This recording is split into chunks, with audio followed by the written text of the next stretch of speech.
I'm trying to do a show here, a high quality show, and the music's not all queued up, and I need the music. I need the music to feel. I'm not just a machine, bro. Right? I have needs.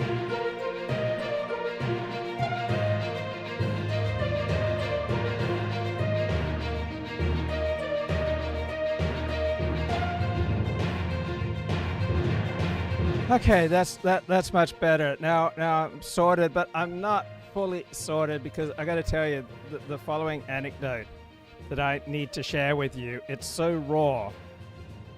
This touches on such intense feelings that I have. This just rips me open right now that I can only tell you this story in the third person. So it's such a gorgeous day, right? Outside right now. It's just such a beautiful day. Sun is shining, the sky is blue. It's bringing back memories, right? And this happened to me in 8th grade. And it was intense, all right? So here's the situation. The clock's running down. The team's losing ground to the opposing defense. And here I am, the young quarterback, waiting for the snap. When suddenly it all starts to make sense. Right, I know I've only got 2.3 seconds until the blitz gets to me, until it hits me, until it knocks me down. But fastest guy on my team, he's in motion. And this will free him up. So he's only got one man to beat. There's not going to be any safety help over the top. So I just have to hold onto the ball for approximately 2.1 seconds and then feather it. Right, so allow lots of air under the ball so that he can run under it, catch it, and score the winning touchdown, right? So the blitz is going to hit me in about 2.3 seconds, right? I'm in shotgun, and I need to hold the ball for at least 2.3 seconds, right? So suddenly it all starts to make sense, and I realize, yeah, it's 2.3 seconds, but he's got all kinds of time.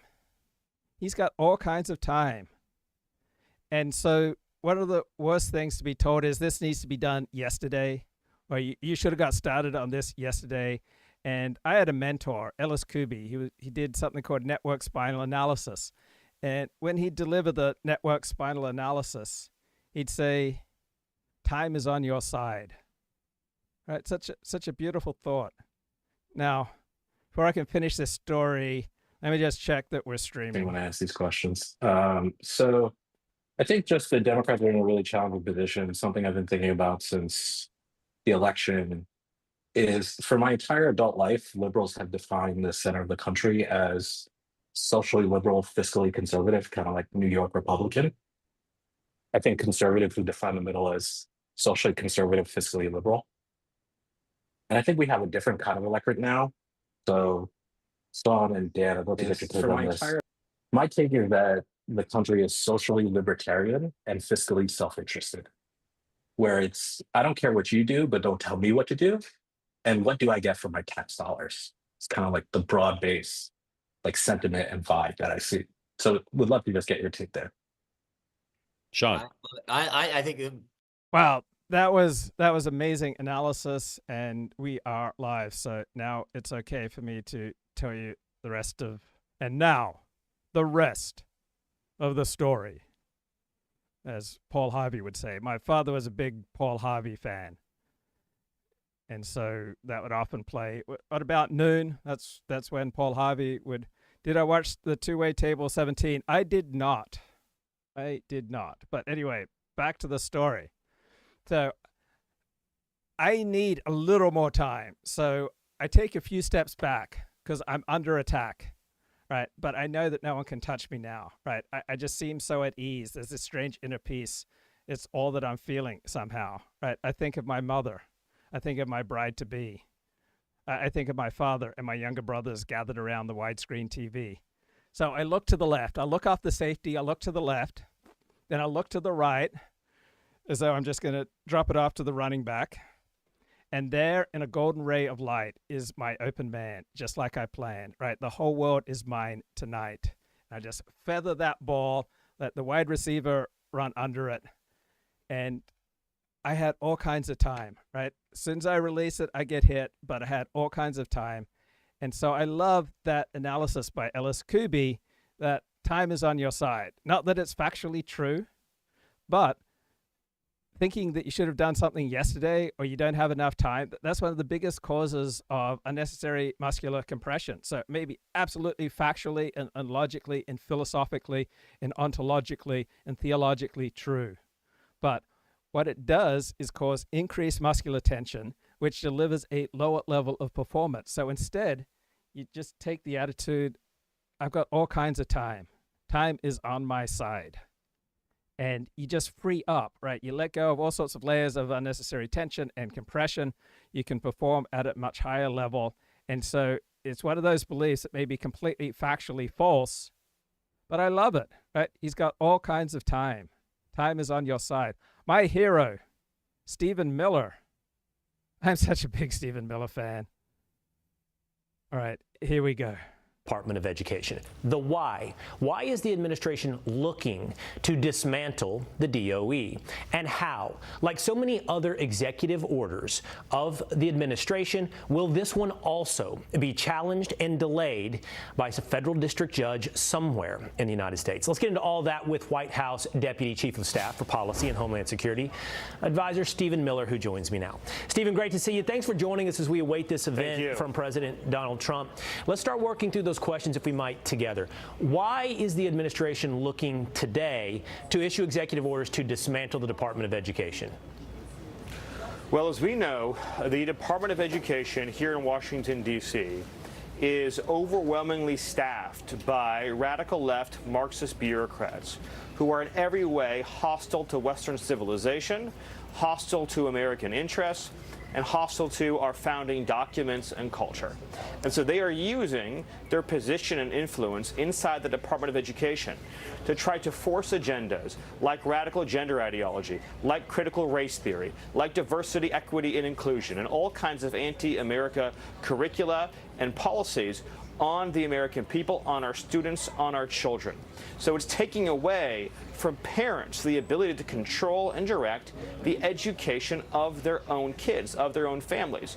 So what we're going to do under President Trump's leadership and direction is to return that authority to the greatest extent possible to the local level where parents can control outcomes, while at the same time making sure that no federal funds are used to support racism, to support gender ideology, or support other ideas and principles that are offensive to the American taxpayer. All right, now let's talk about the how, Stephen. It would take, by most reports, an act of Congress to abolish the Department of Education. But it's expected that today, through executive orders, you can do much to dismantle the power of the DOE. So how will this affect what you just described? How will this stop what we've seen in the past from the DOE? Yes, so we've already seen in anticipation of this action, Secretary Linda McMahon announced her plans to lay off half of the bureaucratic workforce here in Washington, D.C.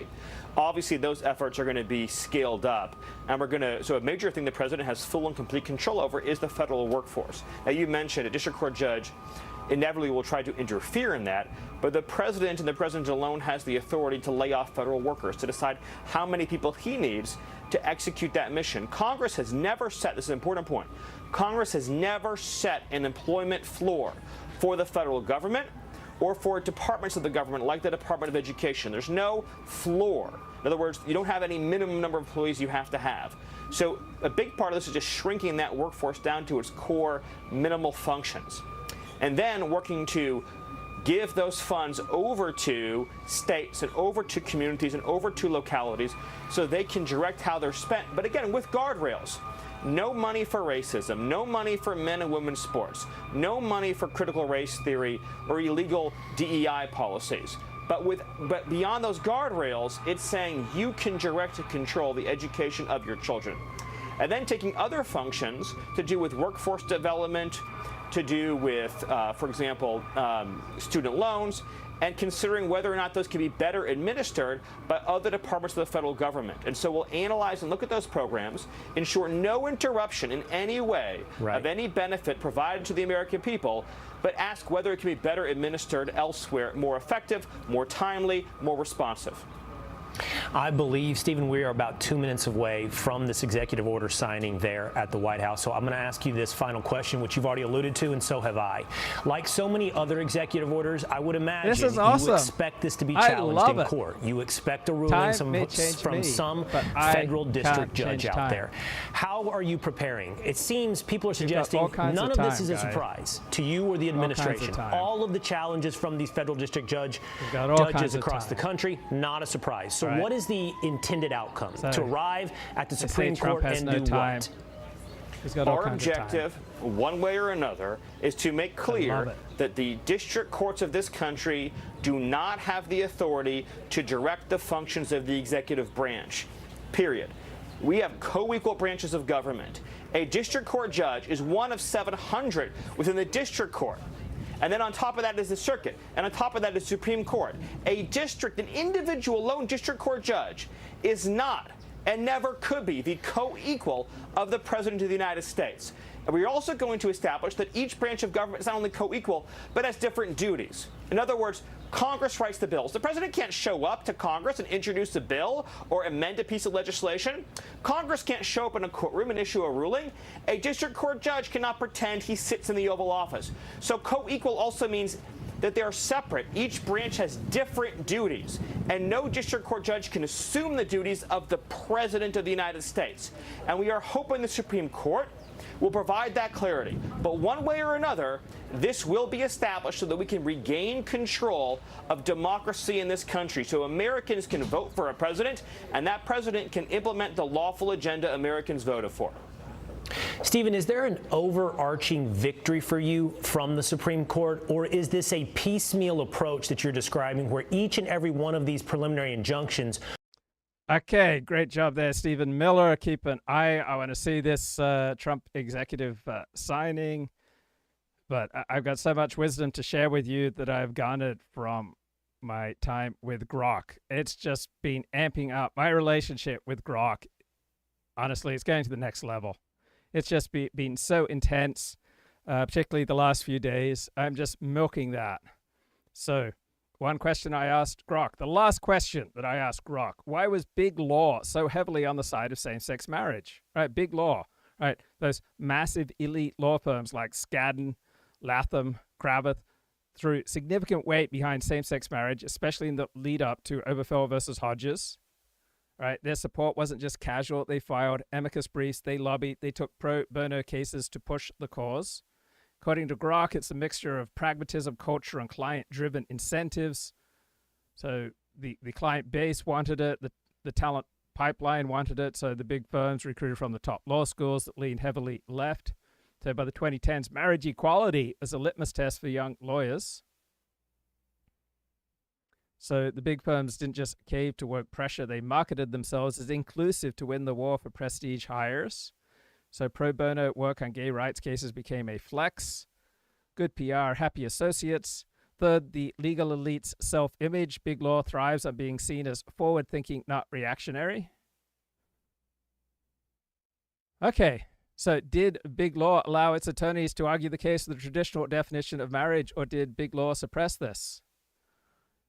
Well, the reality is, if you're an attorney pushing that view inside a major firm, you would have faced a steep uphill battle culturally, professionally, and practically. So suppression wasn't a memo from HR is just baked into the incentives and the environment. Most big law firms took a public, unified stance favoring same-sex marriage. Therefore, my attitude towards them is fuck them, fuck them, fuck them. I can't think of anything more degenerate than legalizing same-sex marriage throughout the United States. It's incredibly degenerate. Like, it has nothing to do with men having sex with men, right? We've had that throughout history. But you would call this marriage now? Right, F you. I hope Trump crushes you. I hope Trump destroys you. I hope Trump bankrupts you. I don't want you physically hurt, right? I don't want desperados or, lone gunmen, like none of that. I don't want you physically hurt. I just want you crushed. I want you humiliated. I want you destroyed. I want you bankrupted. All of you who promoted same-sex marriage and have thrown the weight of your law firms behind the left for all these decades, I want you crushed. I want you destroyed. I want you just pounded into smithereens. Screw you. I hate you. You hate me. We have a completely different hero system. I want you wrecked. I want you destroyed. Right? So if Donald Trump destroys the big law firms, if he causes them inconvenience and aggravation, great. Destroy them.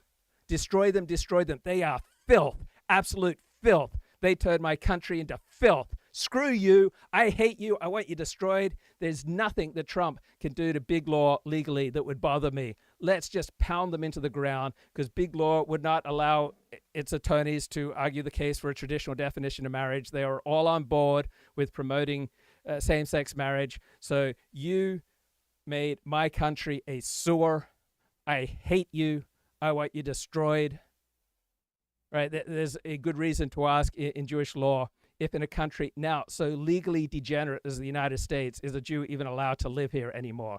We have descended to the level of Sodom and Gomorrah, right? Thanks in large part to big law, right? I want all the institutions that thrust us into Sodom and Gomorrah level of degeneracy. I want them crushed. I want them smashed into smithereens, right? Anything that Donald Trump can do for that, I am completely on board. Right, so dozens of the major law firms signed amicus briefs supporting same-sex marriage legalization. Right, and they would frame these as pro bono efforts reflecting firm values. I absolutely agree. These were firm values. These are your values. Your values are the values of Sodom and Gomorrah. Your values are the antithesis of decency and everything upright and family-friendly. All right, these are your values. You hate traditional marriage. You hate what made America great, right? You hate decency, right? There's decency and family on one side, and you're on the side pushing degeneracy and filth. I hope Trump just wrecks you. I want you to get wrecked, all right? I want Trump to legally wreck you, to set 20 different discovery requests on you and just run a discovery train on your ass. Right, I can't wait. Right, because you pushed the pause. Right, you pushed pause. Right on top of me, and I don't like it. I feel like I'm drowning in the pause. So I want to see you wrecked for the amount of degeneracy that you have pushed. Right, these were not rogue associates supporting same-sex legalization. Right, these are partner-led, signaling institutional buy-in. Right? If you're an attorney wanting to argue the opposite, you'd be swimming against the tide. Right? Firms don't have gag orders, but they do have reputations to protect. So bucking the corporate line would have marked you as a liability. You'd have been bad for client relations, bad for team cohesion. They would have pushed you out. Right? You would never have been able to do pro bono work on behalf of a traditional definition of marriage. Like take King and Spalding in 2011. They briefly signed on to defend the Defense of Marriage Act for House Republicans. Then they dropped it after backlash, right, from gay rights groups and supposedly from clients. Then partner Paul Clement jumped to Bancroft to keep the case. But this episode showed big law skittishness, public pressure. Yeah, it wasn't public pressure. It was specific pressure. And they gave into it because they wanted to. All right, an attorney pushing the traditional view internally would have risked similar blowback. Right, a cold shoulder. Right, attorneys could have argued on their own, but big laws culture does not reward people who rock the boat and support a traditional definition of marriage. Right, so associates gunning for partner don't win points by clashing with the firm's progressive stance, the left-wing stance. Right, big law is traditionally the last 3-4 decades, systematically, traditionally, comprehensively anti-white, anti-straight, anti-trad, anti-Christian. So why would I care if Trump is squashing them? Right? Why do I care if Trump runs some massive discovery on them? Like let Trump run the train on these pushes of degeneracy. So from the perspective of my hero system, Orthodox Judaism, the Oberfeld ruling was an abomination, such an abomination that calls into question if Jews are even allowed by Jewish law to live in such an officially degenerate society. So I am glad to see Trump turn the screws on big law, given its significant role in turning America into a moral sewer. So what are the chances the U.S. Supreme Court overturns Obergefell versus Hodges in the next 10 years? According to Grok, about 10 to 20%.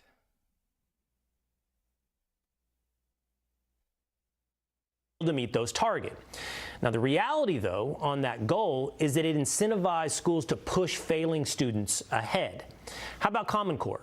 It set standards aimed for all the states to achieve a consistent educational basis across those states. But the reality was it created confusion and a cookie-cutter approach. Now, has our nation's federal cookie-cutter approach worked to guide towards a better education system? Take a look at our nation's report card quickly. In reading, only 69% of fourth graders read above basic level. Okay, this is moronic level analysis, right? This means nothing unless you look at the test scores by race. When you look at the test scores by race, the United States public education system does pretty damn good. Okay, just been going down with Grok all day, looking at the flimsy grounds that Google used to fire James Damore, who noticed that men and women tend to have different gifts.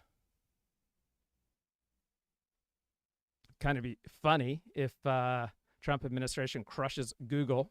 Right? Google's a big fat target for populist rage. GOP's got a fresh appetite for trust-busting big tech. Now, I notice YouTube has become radically less woke and less censorious over the past 2 years. So why did this happen? When did this happen? Was this related to Elon Musk opening up X? Was this to compete with Rumble? Is this part of a general anti-censorship trend in social media? Less woke, less censorious, more friendly to the winning side of the 2024 election? So is YouTube less woke and censorious? Grok says yes. So in 2020, 2021, YouTube was aggressively demonetizing and removing content for COVID misinformation or anything deemed hateful. So policies haven't flipped, but enforcement seems a lot looser. In June 2023, we had a policy tweak that stopped penalizing election fraud claims outright. They let Donald Trump back on the platform in March 2023 after a 2-year ban. Posts on X from creators echo this: fewer random demonetizations, less fear of instant bans. The woke censorship peak feels past. So wait, the shift, backlash fatigue. YouTube faced years of pushback from creators and users over opaque rules and overzealous AI moderation. Trust was tanking. So loosening up might be a pragmatic pivot by YouTube to keep talent from jumping ship. Cultural wins, the broader anti-woke wave. Think Joe Rogan's Spotify deal or Governor Ron DeSantis' culture war wins, put pressure on platforms. YouTube, profit-driven, saw the writing on the wall. Leaning too hard into progressive censorship was alienating a large chunk of its audience. Competition, Rumble's growth, and X's post-Musk openness gave creators alternatives. Elon Musk buying Twitter and releasing the Twitter files set a tone. X became a louder, messier free speech zone, amplifying voices that YouTube had muted. Creators felt emboldened to test YouTube limits, expecting less blowback. The Twitter files spooked big tech, YouTube included, into rethinking public perception. So with the rise of free speech under Elon Musk at X, YouTube would no longer have to publicly defend open debate. So X's shift likely nudged them to move faster. And post-Trump's win, platforms seem to be sniffing the political win. X under Musk went unfiltered. So there's a vibe shift change. Money and power. Platforms follow eyeballs. 2024's red wave pulled them rightward. Antitrust scrutiny from Trump's DOJ might make YouTube wary of looking too censorious. Okay, keep an eye on Donald Trump if he goes ahead and signs things.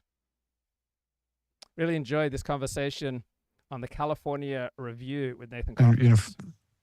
Professional philosophy is simply not, has become disconnected from the genuine philosophical tradition, in my opinion. And it's, now there are certain technical areas of philosophy where there really are smart people We're still doing some work, but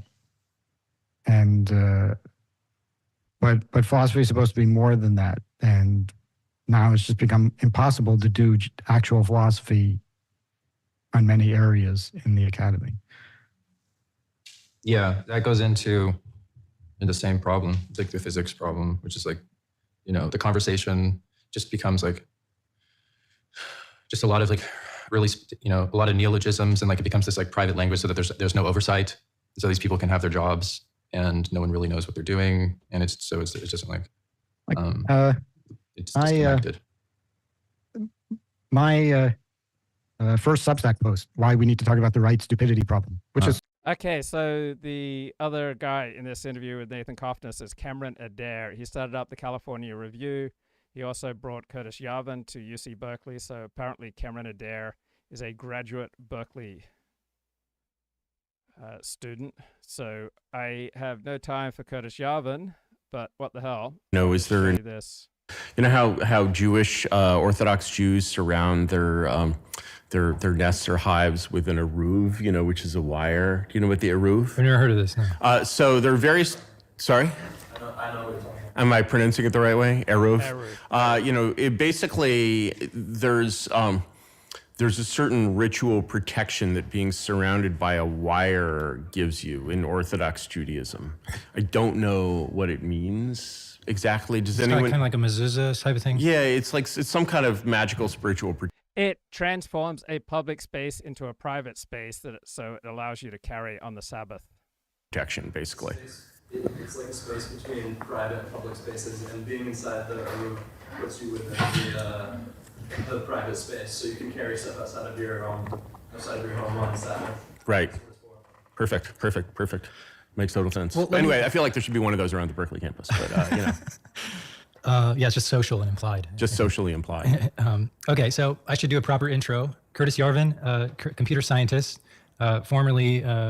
Okay, so he's doing the work of the Lord, bringing in right-wing voices, even though I don't think that Curtis Yarvin is of benefit. Essentially a piece of political theory.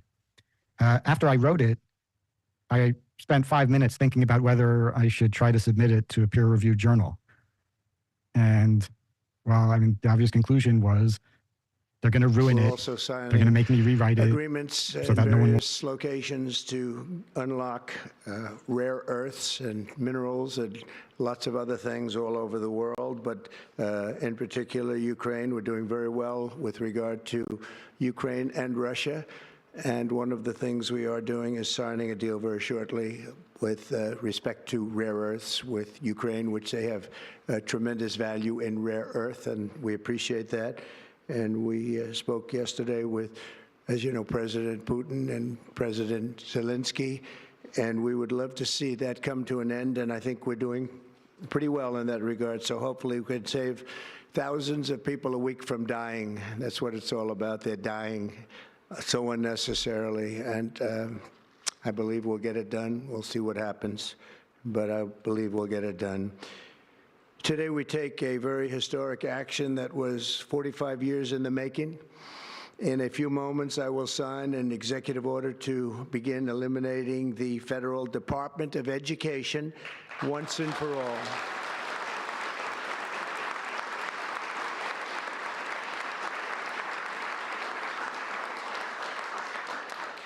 And it sounds strange, doesn't it? Department of Education, we're going to eliminate it, and everybody knows it's right. And the Democrats know it's right, and I hope they're going to be voting for it, because ultimately it may come before them, but everybody knows it's right, and we have to get our children educated. We're not doing well with the world of education in this country, and we haven't for a long time. And we're pleased to be joined today by the woman who I chose because she's an extraordinary person, and hopefully she will be our last Secretary of Education, Linda McMahon. Linda, thank you. Thank you very much. That's another interesting statement. It's an interesting opening, right? But it's true, and it's been amazing how popular this has been. I tell people that this is what I'm doing today, and they say, oh, it's about time. Everybody says it. Republicans and Democrats have said it. They're all saying it. Also with us are some terrific people. Governors Greg Abbott. Greg, thank you very much. Governor Ron DeSantis, thank you very much, Ron. Mike Braun, congratulations on your victory, Mike. That was a big one. Mike DeWine, thank you very much, Mike. Jeff Landry. Jeff, thank you very much, Jeff. Bill Lee, thank you. Governors, all governors. Brad Little. Brad, thank you very much. Where are you, Brad? Hi, Brad. Jim Pilan, thank you very much, Jim. And Kim Reynolds. These are all people very interested in education. And I even see Dan Patrick over there, my friend Dan Patrick. We're joined also by Representatives Tim Walberg and Virginia Fox, Rick Allen, Michael Rulli, and again, Dan Patrick. Thank you very much, Dan. You've been a great friend of ours. And State Attorneys General Ken Paxton. Ken, I see you there. Andrew Bailey. Andrew, what a job you've done, Andrew. You have some good cases going. You've done a great job. Thank you very much.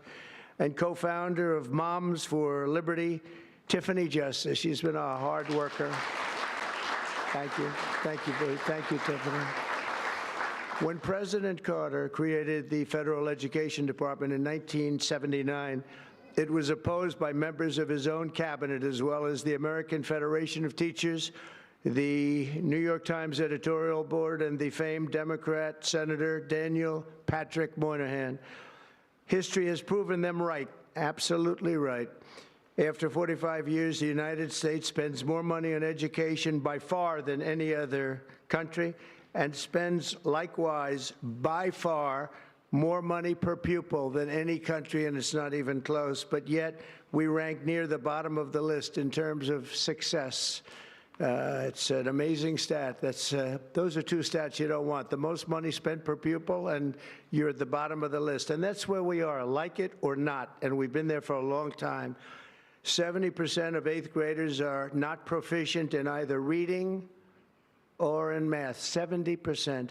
40% of 4th graders lack even basic reading skills, can't read.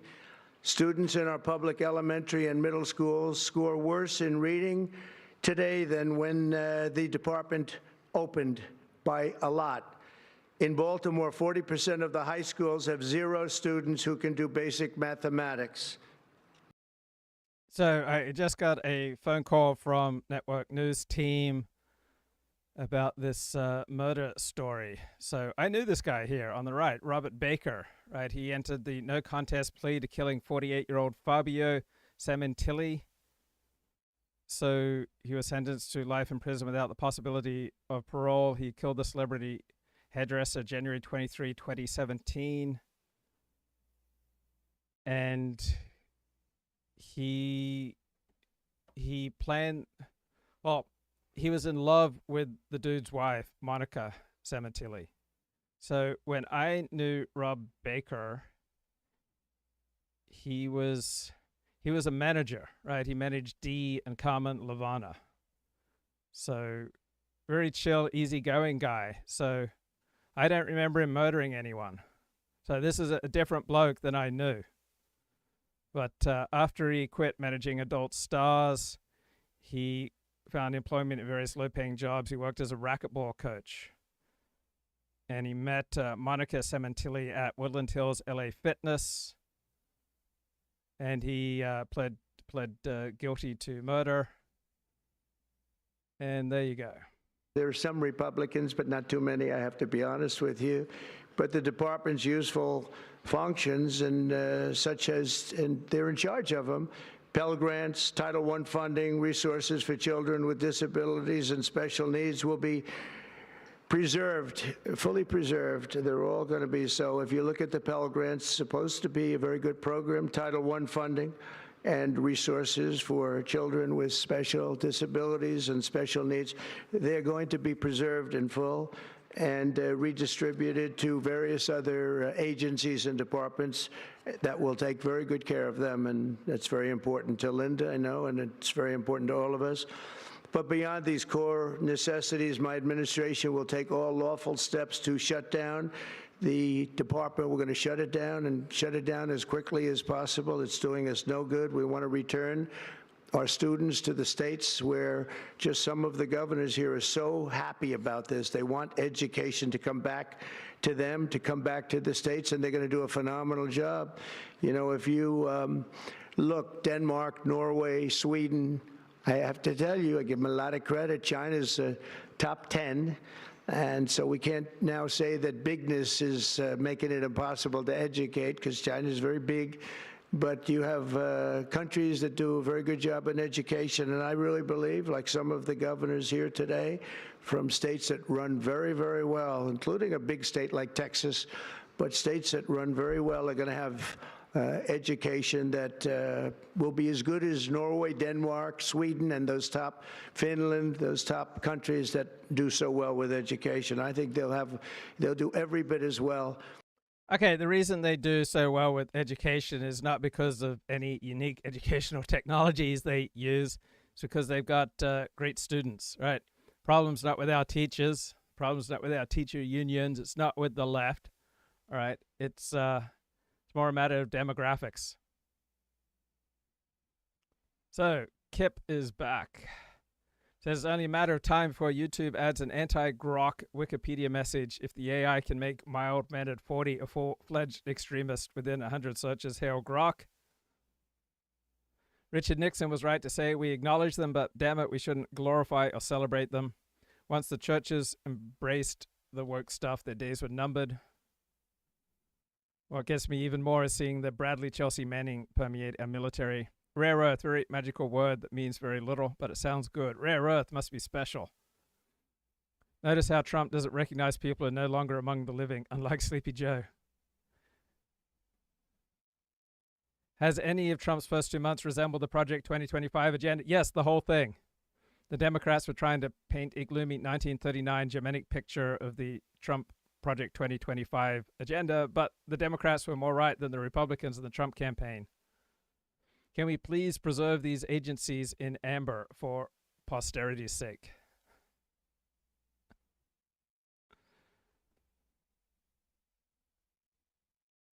Okay. So much going on. A little personal statement. Teachers, to me, are among the most important people in this country. And we're going to take care of our teachers. And I don't care if they're in the union or not in the union. That doesn't matter. But we're going to take care of our teachers, and I believe the states will take actually better care of them than they are taken care of right now. They'll work all sorts of systems and even merit systems. Those great teachers are going to be maybe a little bit better rewarded, or maybe that's the way it should be, but the states are going to make that decision. But we're going to love and cherish our teachers along with our children, and they're going to work with the parents, and they're going to work with everybody else, and it's going to be an amazing thing to watch, and it's really going to be something special. And Linda, you're presiding over something that's so important, and you're going to do a fantastic job, just like you have your whole life. I know your whole life I've been watching you. I've been watching you for a long time. She's had nothing but success. So it's tremendous. All right, story here in the Los Angeles Times. Ron Jeremy superfan raped, killed LA women. Did prosecutors miss the chance to stop him? Pretty shocking. I would have thought that Ron Jeremy would have only been a force for radical love and inclusion. But the effect on this young man. Right, his mother and sister said he grew up as a theater kid in Maryland before moving to LA, where the aspiring producer struggled to break into the entertainment industry, and he became friends with one-time porn king Ron Jeremy, who was also accused of being a serial rapist. When police searched Pierce's room in 2021, they found several pieces of memorabilia signed by Jeremy and trophies for pornography. So Alison Pierce describes Ron Jeremy as a corrupting influence on her younger brother, who became so obsessed with the adult film star that in a fight with his father, he once shouted, "You're not my dad anymore. Ron Jeremy is my dad." I think we've all been there. Wow, there's a kid with a yarmulke. There's several kids with yarmulkes. This is beautiful. About time Jews get some representation. I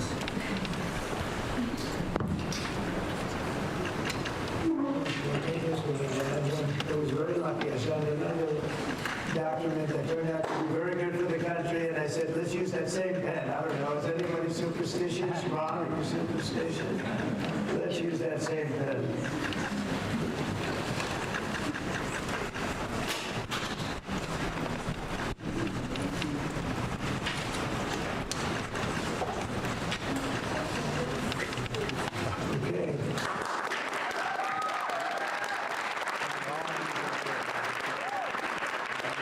Man, this guy keeps exceeding my wildest dreams.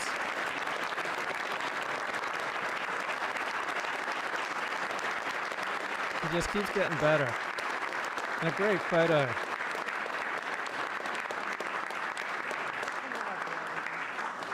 Can you come up just to say?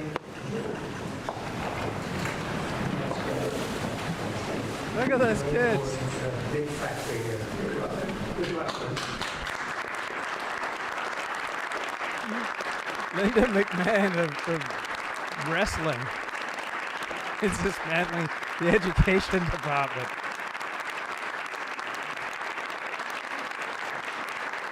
So if Donald Trump has a friend, it's her husband.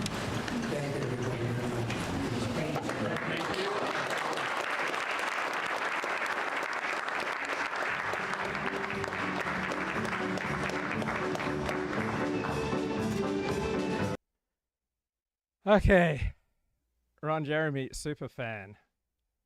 Here. Didn't seem to be such a great influence on him. Shocking. Ron Jeremy, super fan. Raped, killed women.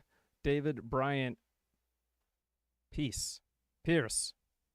So he's now 43 years of age. So his mother joined him at Burbank's famous porn star karaoke nights. Right, I went there many times alongside Ron Jeremy, who for decades was the industry's best-known male performer. The mother says her son looked up to Ron Jeremy, and the two would often spend Jewish holidays together. Oh, no! I don't hear about how these two rapists spent Jewish holidays together. For David's birthday one year, we had dinner. Ron proceeded to play his harmonica. He was very respectful to me. He was more like family than he was a friend.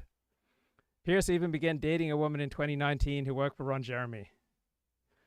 Ron Jeremy was indicted on 30 counts of sexual assault, and he was declared incompetent to stand trial in 2023 due to worsening dementia. Pierce's older sister said her brother was obsessed with portraying wealth and influence despite failing to find success in Hollywood. Since he's moved to LA, he's just turned into someone that's very fake. He would buy his Prada and Armani at secondhand stores and at a Goodwill in Beverly Hills. Wow, what a story. We'll want to read it. And even if it's published, it doesn't fit into their discussion of commentary on John Rawls and all the stuff they like to talk about. So I don't even want to be part of that conversation. So I posted it on Substack, and I won't say exactly how many views it got, but it was many times more than all the articles in ethics put together published this year. So, I thought that was a more meaningful contribution to political theory than writing a criticism of Rawls. Yeah, I have this theory of it's kind of Nietzschean, but it's like the sort of analytic philosophy department's preoccupation with logical positivism is just really hiding all the critical theory, and their preoccupation with Leibniz is really just because they hate Newton, and their obsession over John Rawls is just because they don't want to talk about people like you. Well, it's also the academic personality, because remember, we're talking about people who are selected for their because they like doing homework. And that kind of person, they okay, here are the problems. we've got this book, A Theory of Justice by Rawls, and then we have a series. He made a bunch of arguments, and people responded to them, and then there's responses to those. Okay, so now I'm going to write another response to the response to the response to the response, and that all is very. You feel comfortable with that assignment. I know what to do, and if I'm a peer reviewer, then I know what kind of paper that I would accept. This was something exactly like that, and nobody feels challenged. No one is upset. And of course, you aren't really doing anything. You're not really pushing knowledge forward. You're not coming up with new ideas about how to live or arrange society. Yeah, that very, very, very rarely happens in political philosophy. That somebody actually comes up with something like that. But it keeps the system going. People publish papers. They put lines on their CV. They get promotions. They get tenure. One of the first things I noticed when I got here, to sort of tie together with the other things we were talking about, is just how a lot of the professors and the associate professors, the new professors, how they seemed really preoccupied by their publisher parish and their tenure track. It was just kind of a disappointment that some of the lower division classes I feel like should be taught by senior faculty, but instead they just kind of. This guy complains that Berkeley's now half Chinese and many of them don't speak English, right? Nathan Cofnas was invited to speak at the Stanford Graduate School of Business, which you don't expect, and his talk is on race and the origins of wokeism. And he got a pretty hostile reaction from the crowd. Ascended to the U.S. Republican Party, but it's not, the whole. Right. This is economist John Cochrane challenging him. National Review group of people. It's in the thousands, not the dozens. Oh, well, they are a movement.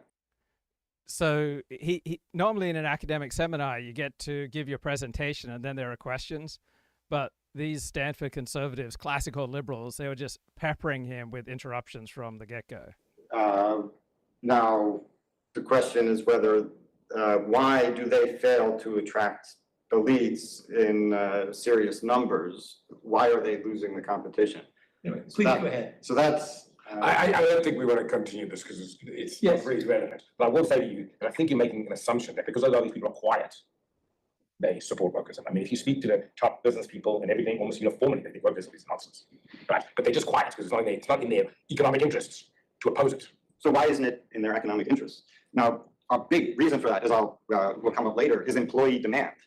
The most valuable employees want this a corporate culture of wokeism. They want the HR department in their face, subjecting them to struggle sessions. And there have been a couple examples. Coinbase and Basecamp, for example, are the most famous examples where they tried to de-wokeify the office. And all they did was say you're not allowed to discuss politics in the office. And this was supposed to be some big pushback against wokeism. And what happened is a huge percentage of their employees quit.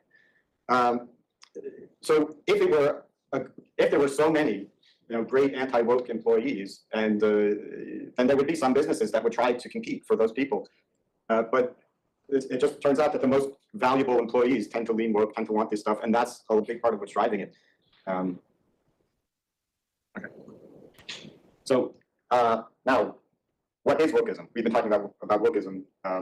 Well, what is it? I contend that wokeism is simply what follows from taking the equality thesis of race and sex differences seriously, given the background of Christian morality.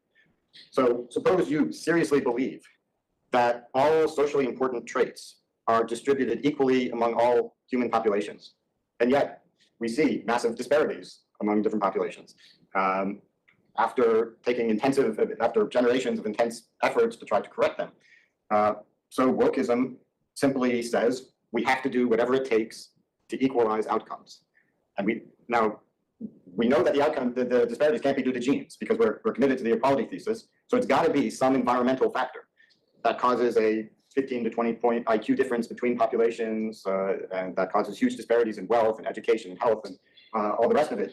So the most reasonable explanation for these disparities, especially that would disfavor blacks vis-a-vis whites, would trace back directly or indirectly to past or present racism. And wokeism is simply refers to the increasingly intense efforts to find the environmental cause of the disparities and correct them. So the left and right accept the thesis that the genetic distribution of talent is not correlated with race, but not, so for example, Tom Sowell would emphasize social conditions and what kind of cultures you came to and exposed to as a major factor, which the left would completely disagree with, because Tom then says, this isn't deep discrimination in society. It's so that there are big parts of that thesis that they don't accept. And wokeism also goes far beyond racial economic disparities. It's the unicause. Climate justice, queer climate justice for Palestine is, the Greta Thunberg mantra. Sorry, I didn't fully catch the point about Thomas Sowell.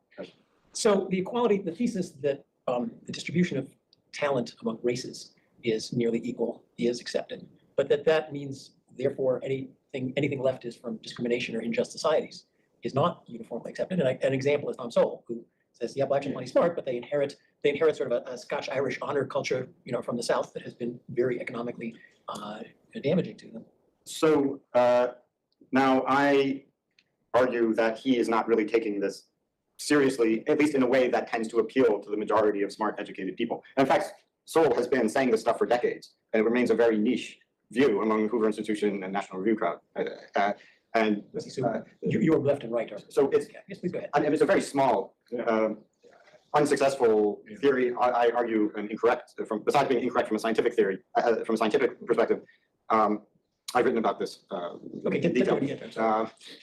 So it might come up later in the slide, in the talk. So, quick question. So to what extent wokeism is attractive because it's coherent or because it's extremely simple as an explanation? Well, I feel it's a reduction, like all ideologies, right? It's powerful because it's a very simple explanation. There's the good and the evil. Yeah, if we compare Sowell's theory, which has many, many moving parts, to understand it in detail, and the basic idea, they got the culture from Ulster and the backwaters of Britain and Ireland.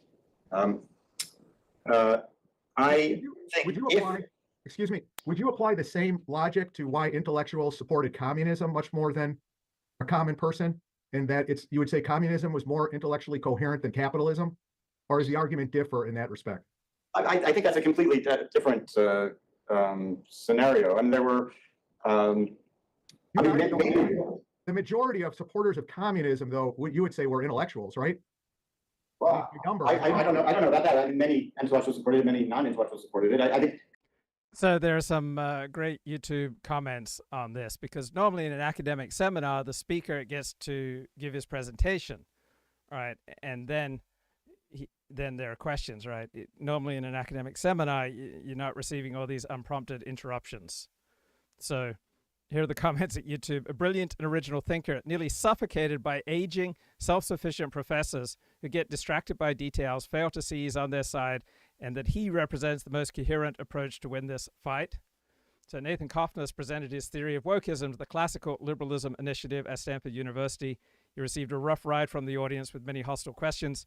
Nathan Cofnas' theory holds that wokeism follows from Western moral principles that all individuals have an equal right to flourish, plus the equality thesis, the scientifically false but nearly universally imposed axiom that there are no genetic differences in ability or preferences across race or gender groups. So if we blindly accept the equality thesis plus the moral principle of equal rights, then wokeism, which is a near hysterical witch hunt to find the sources of remaining group disparities, makes logical sense, right? That is the Cofnas theory in a nutshell. So Cofnas could not even convince the classical liberals of Stanford, an extremely talented group of hard-headed intellectuals, to accept the falsity of the equality thesis. Their harsh reaction to his talk shows that social scientists have a difficult job to do. Social scientists need to explain to the intellectual elite that the equality thesis is not scientifically tenable. It has been empirically rejected beyond a reasonable doubt. Even brilliant Stanford students and faculty who identify as classical liberals still cling to the mistaken belief that groups disparities arise from environmental causes. Then other comments, I would expect faculty members at a major university to have better etiquette than interjecting so much that the whole line of argument becomes difficult to follow. They even interrupt other audience members' questions. Infuriating that rather than let him speak, the audience interject meaning so that the coherence of the argument is lost. Is it normal in seminars for the audience to interrupt the lecturer at will without even raising their hand and waiting to be given permission to speak? No, it's not normal. The impulse that motivates communism goes back literally hundreds of thousands of years. And the nomadic foragers were essentially communists.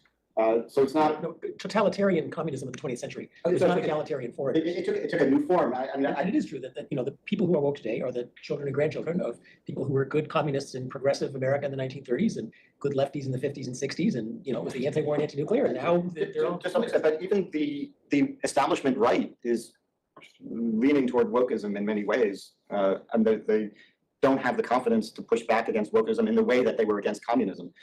It's just. And I would argue it's because the opponents of wokeism, as long as they accept the equality thesis, they don't have a strong argument. You feel free to take the time to formulate your thesis, and then maybe we can read some questions. So, a little more. Yeah. I agree. So- with the story. So my suggestion is that wokeism is in fact more intellectually coherent. Look, if I really believed that the distribution of all relevant traits was the same in Korea and the Congo, my political views would be very different and actually probably close to wokeism, because I would, from my perspective, I would reject Seoul's theory for the same reasons I currently reject it. The Congo and South Korea have vastly different government systems. One is dysfunctional and the other one is completely functional. Well, Korea used to be dysfunctional and have all sorts of problems too, right? So I'm saying They fixed their political and economic system, not the distribution of talents. North and South Korea is the best experiment you can ask for. The distribution of genetic talent in North and South Korea is exactly identical. All right, that's John Cochran, faculty member, economist at Stanford University. You won't shut up and let bloody Nathan finish his presentation. Come on, man. All right, Byron York's pretty fair political reporter. Of many of the DOGE cuts or executive orders that are paring back government, does the Trump administration have the constitutional power? That's what you painted a picture of skepticism on. But politically, I would think this is a very popular position for the Trump administration to be taking, not just on many of the other cuts in government, but on education. People do want more power in local hands. It's not only a popular thing it's the right thing to do, because you can actually do a lot of things before you run up against that legal wall. There are functions that the Department of Education does that are valuable. For example, we've been all citing these statistics about reading and math levels. That's done by something called NAEP, the National Assessment of Educational Progress, which is inside the Department of Education. So the department actually measures how bad a job the Department of Education is doing. But it's an important federal function. Why couldn't you save a lot of money, move that into another federal office while you're sending? That's such moronic analysis. It's not about how the Department of Education is doing. All right, it's primarily a matter of bad students, not bad teachers, not a bad Department of Education. I'm sorry, I've got no tolerance for that kind of moronic analysis. I mean, in general, I believe in sodomizing intolerance, but not this kind of intolerance that I'm feeling now. Now we're just going to roll with my intolerance for blaming the Department of Education for low test scores. Johnny can't read because of the teacher unions. All right, sorry, I have no patience for that. All right, I have less patience than all these interjectors, these injector without interruptus at the Nathan Cofnas seminar at Stanford University. Right, here is the man himself. Throw these bozos at us. So obviously the publisher perish culture is fatal to philosophy. I mean, I published a lot, relative to my career stage, but I never published anything just to put a line on my CV. I never have and never would.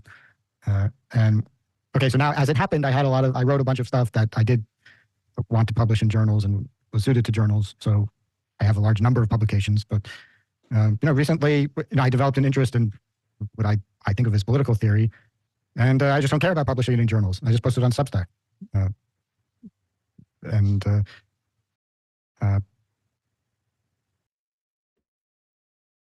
Come on, Nathan. What the hell? Right. Yeah, that's not that kind of thing is not going to be rewarded by the profession. Mm-hmm. Yeah. Yeah, you kind of have to leave the academy to do good philosophy, I think. Well, a slight exaggeration. I mean, there's some good philosophy, especially in the technical areas of philosophy, and there is valid work being done in philosophy of science. There are some philosophers. Okay, very exciting news. Have you ever seen Nathan Cofnas in 4D? All right, you will never forget this experience. Believe me, this is the best. There's a major genetic component to differences in intelligence among people. What would happen if it were found that people of different races had different IQs? We lived in environments that presented very different survival problems. Blacks in the UK from Africa tend to score higher on tests than other Black populations, including in the UK. In fact, and who have the highest level of intelligence. That IQ has more predictive value than anything else you can measure in social science. It predicts health and education and job performance. The main concern of like the mainstream anti-wokesters is to prove that they're one of the good ones. You want to be on the right side of... Right, yes, but on our terms, not on the wokesters' terms. What happened to you at Cambridge? Have you been sort of booted out? Now I am taking legal action against them for discrimination. We're about to Cambridge, and my interest is in evolution and applying evolutionary reasoning to problems in philosophy and science. Okay. I interviewed Richard Dawkins Right. Once you see Nathan Cofnas in 4K, you never forget the experience. the other day on stage and in Ireland, and I said, in Northern Ireland, sorry, and I said, you know, what would happen if it were found that people of different races had different IQs? And he said he didn't know, and he imagined it would be unlikely. What would you say to that? That's what Richard Dawkins said. Yes. Yeah. Well, Richard Dawkins is very brave when he is promoting what is in fact the orthodoxy in his community, which is against religion, in favor of liberalism, but somewhat less adventurous when it comes to topics that would actually create trouble for him. He's been in this game long enough to know that something is up with this. Really? So you think he knows but didn't want to say? Look, I have no inside information about him specifically, although I certainly know many examples of very prominent people who have one position on this topic in private and then another one in public. I'm not going to say anything.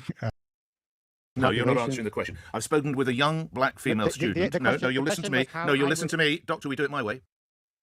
Nana, so you are a student at Cambridge? Yes, I'm a black philosophy student at Cambridge. Do you know Dr. Cofnas? Yes, I do know Dr. Cofnas, and we actually held a protest against his employment here.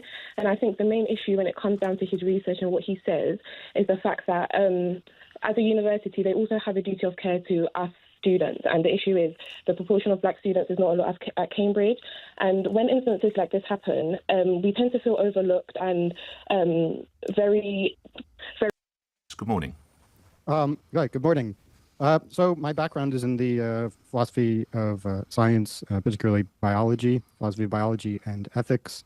So I'm interested in the relevance of evolutionary theory to various problems in across areas of science and philosophy. And as part of this this research, I study human evolution and population differences among humans, including in traits such as intelligence. How do you determine the level of intelligence down to someone's skin color? Well, intelligence and skin color per se are not related.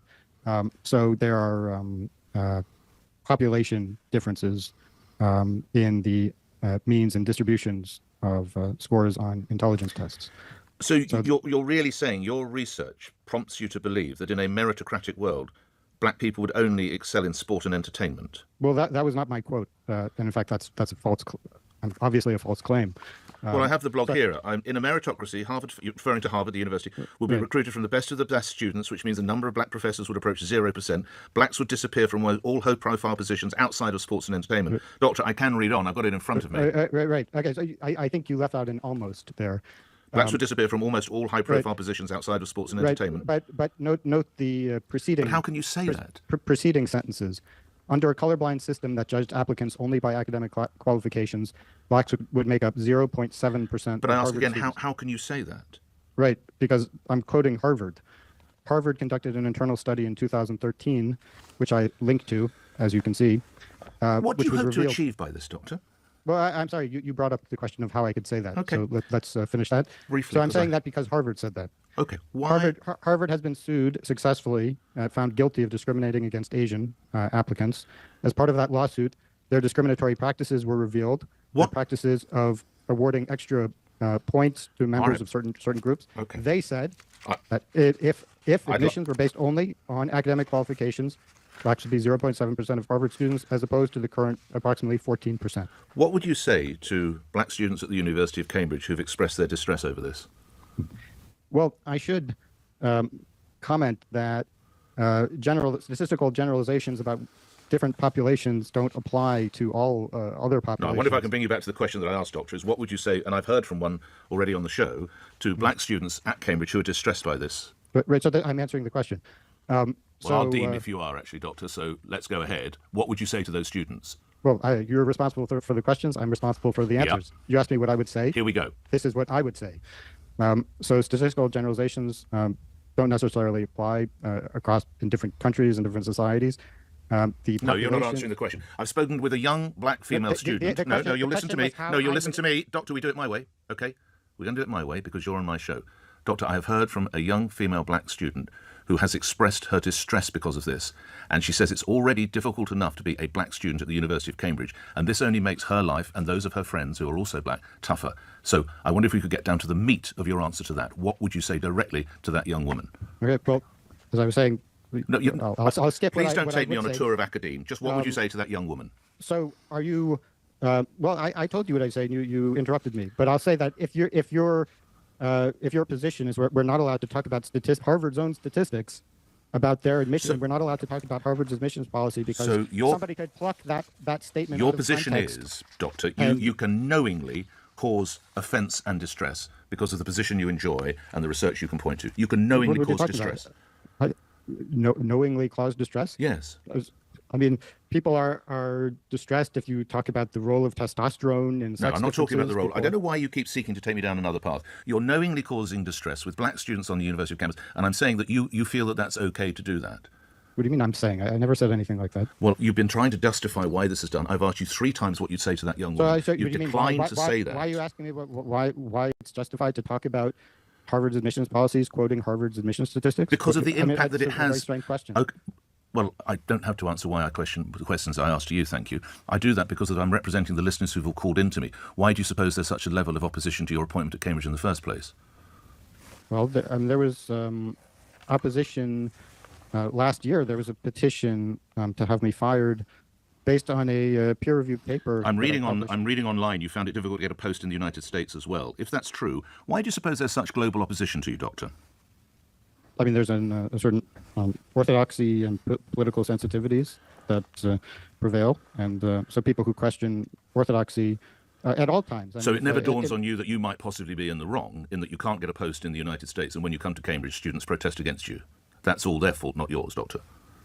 All right, let's boil it down to a simple one. Should well-educated folk like yourself, which undoubtedly you will be, do you have greater rights than others to exercise freedom of speech? Well, that's a question of law. I mean, there are certainly principles of, say, journalists that apply to journalists or academics to explore. No, but I'm asking about you, Doctor.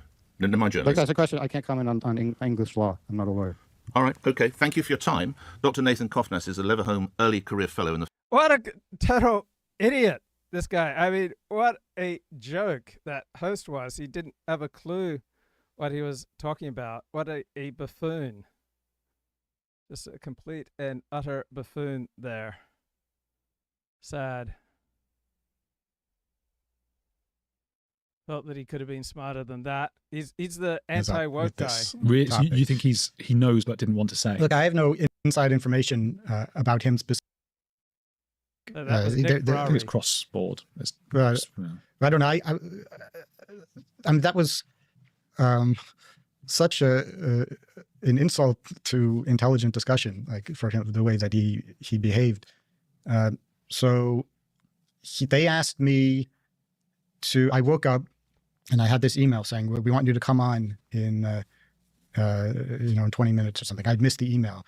I said, I can come on, in 15 minutes from now.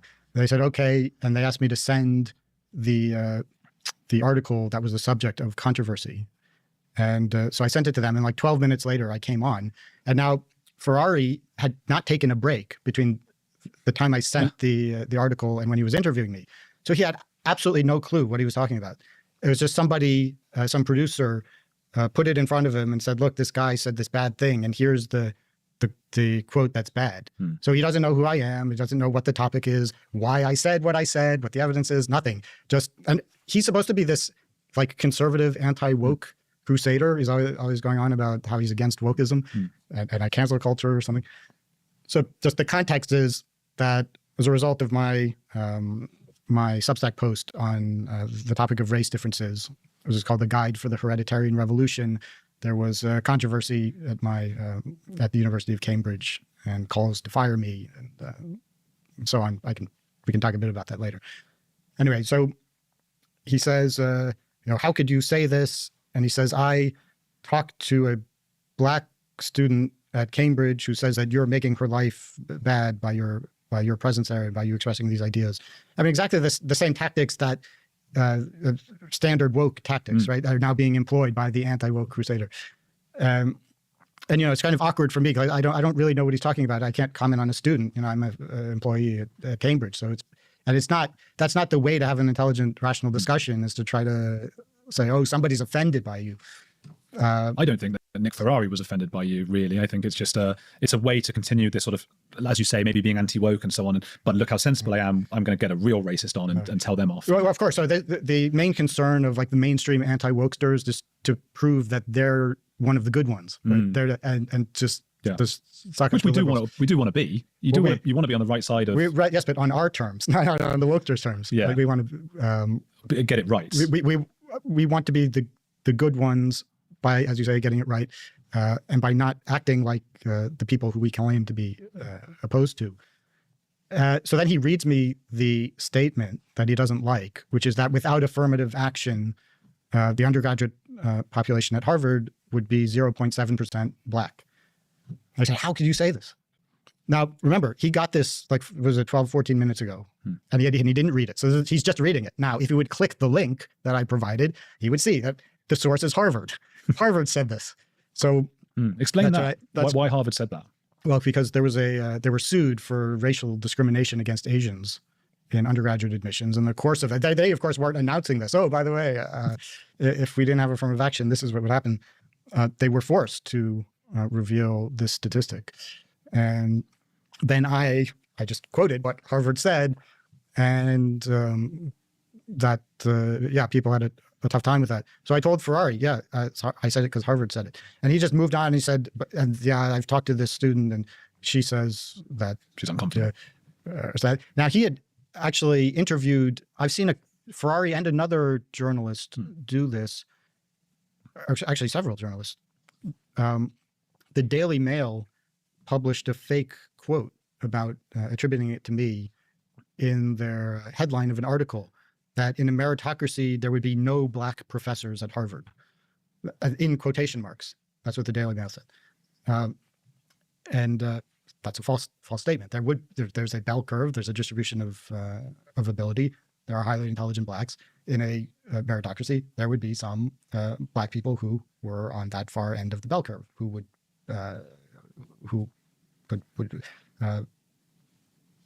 perform scholarship at a very high level. Now, taking the statement that I said, which is that the number would be very low, it would in fact approach zero, would be a very small number, but there would not be zero, there would be some. So the Daily Mail has published this fake quote, which they refused to correct. They refused to even take off the quotation marks. And this is considered totally okay, according to British ethical standards. Wow. But I submitted a complaint to IPSO, which is the organization that maintains the so-called ethics in British journalism. They said, you can make up quotes. What's wrong? What are you talking about? That's insane. So presumably, like, not all of this is there being not so many black students and professors. This is one of those things with humans, I suppose, like, what makes somebody gay, what makes someone this. Intelligence and IQ, there must be so much that is either written into us or environment or culture. Is it as smart and intellectually inclined as the left? And we also see there's not much of an audience for intelligent right-wing content. I like this quote from Tucker Carlson. Let's keep dumb people and crazed partisan demagogues away from our financial system and our power grid. They can keep the sociology department, have fun. Well, why don't you stay away from the fundamentals that keep the country running? I think, a leftist commentator would never say something like this, because the leftists understand that it's important to have influence over idea-generating institutions. But you see that for Tucker Carlson's audience, only something like that has some tangible practical use, like electricity or money, is relevant. And then the idea of studying sociological phenomena in a scientific way is literally a joke. But in 2009, Tucker Carlson at the CPAC convention suggested that he acknowledged that conservative institutions are falling short. And he said that conservatives need to create our own New York Times. We can't just sit back and report on the stuff that liberals do. We have to go out and get the news ourselves. Meanwhile, his audience was booing him, but he was at the time standing up to them. Okay, but then what happened 14 years later when Tucker Carlson was fired from Fox and he was trying to make it as an independent commentator? He starts talking about UFOs and Obama's gay sex conspiracy theory. He went to Russia, maybe people have seen the clip, and he went to the supermarket and he found a loaf of bread and he smelled it in a very dramatic way and seemed to compare America unfavorably to Russia because of their bread. And just yesterday on the airplane, I read that Tucker Carlson is now interviewing some Hitler apologist. So he's going in that direction now. And it's not because Tucker Carlson is stupid. It's because this is what gets a response from the right. And because this is what the caliber of people on the right. You could say the Wall Street Journal is the conservative New York Times, but that's, I think, It's a bit very specific to the US. It seems to me that sort of the right there in the US is very strange to me. But I don't know whether that's really a global phenomenon. Most of my data here come from the US, but I suspect, you see similar problems, like the Tory press. So the Tory party is supposed to be like the conservatives who are pushing back against wokeism. It was the Tory press that led my cancellation in the UK for talking about this stuff. Like I don't know if some people consider the Daily Mail to be Tory or to be so stupid it doesn't even have a political orientation. But they wrote a bunch of articles about me and how I'm bad and should be fired. They made up some fake quotes and attributed them to me in the headline and refused to correct them. So now everyone thinks that I said these fake quotes from the Daily Mail. The Telegraph also also wrote an article about how I need to go. And then one of the, I don't know if he's a very well-known anti-woke crusader in the UK, interviewed me for his radio show. And it was the nastiest interview that some people told me, the nastiest interview they ever saw. So he's an anti-woke guy, we got to stand up to the wokesters and all that. And then just telling me like fake quotes that attributing to me, like how could you say this fake thing, and then not knowing what he's talking about. So I think that some of this definitely exists in the UK, and I suspect other Western countries. Okay, so yeah, I don't want to exaggerate the integrity and intelligence of the left, and they fall for ridiculous hate crime hoaxes. The Jussie Smollett, the city bike Karen, where. So Harvard has had to introduce remedial algebra classes. So why on earth does Harvard need to offer remedial algebra classes? So Steve Saylor comments, who could have guessed Harvard's test optional admissions flopped? Harvard has had to introduce remedial instruction in junior high algebra and geometry. So for generations, Harvard was the Goldman Sachs of higher education. It was the smart money. So from mandating the SAT tests in the 1930s to dropping its Jewish ceiling in the 1950s, through to speedrunning through affirmative action in the 1970s, where they initially looked for diamonds in the rough from the ghetto, which led to some unfortunate incidents in the dorms. So Harvard's fame has only grown over the years, but then came the Great Awakening and Harvard's various self-inflicted humiliations, such as believing the theory of intersectionality and hence picking a black woman plagiarist to be its president, and suspending its legitimate superstar black male professor for basically acting like a straight black guy. Now, sanity has begun returning to the elite in 2022. MIT took the lead from Harvard by rolling back the worst craziness of the past decade. They dumped DEI loyalty oaths. The University of California has now dropped the requirement to give a diversity statement to apply for a faculty job. MIT has cut black admissions from a nutty 15% to 5% in an attempt to at least show some respect to the Supreme Court. while still practicing modest amounts of affirmative action. And MIT was the first major university to make admission tests mandatory again. Harvard has repeatedly lagged behind MIT and gotten burned. So normally you take algebra by at least 9th grade, but now freshmen at Harvard get to take remedial algebra. And Harvard blames the gaps in learning abilities of its recent freshmen. It's all because of COVID. It's not to do with test optional admissions, just as the New York Times always blames the June 2020 surge in black homicides and black traffic fatalities on COVID coming along back in March rather than on the establishment going nuts over George Floyd's death in May 2020.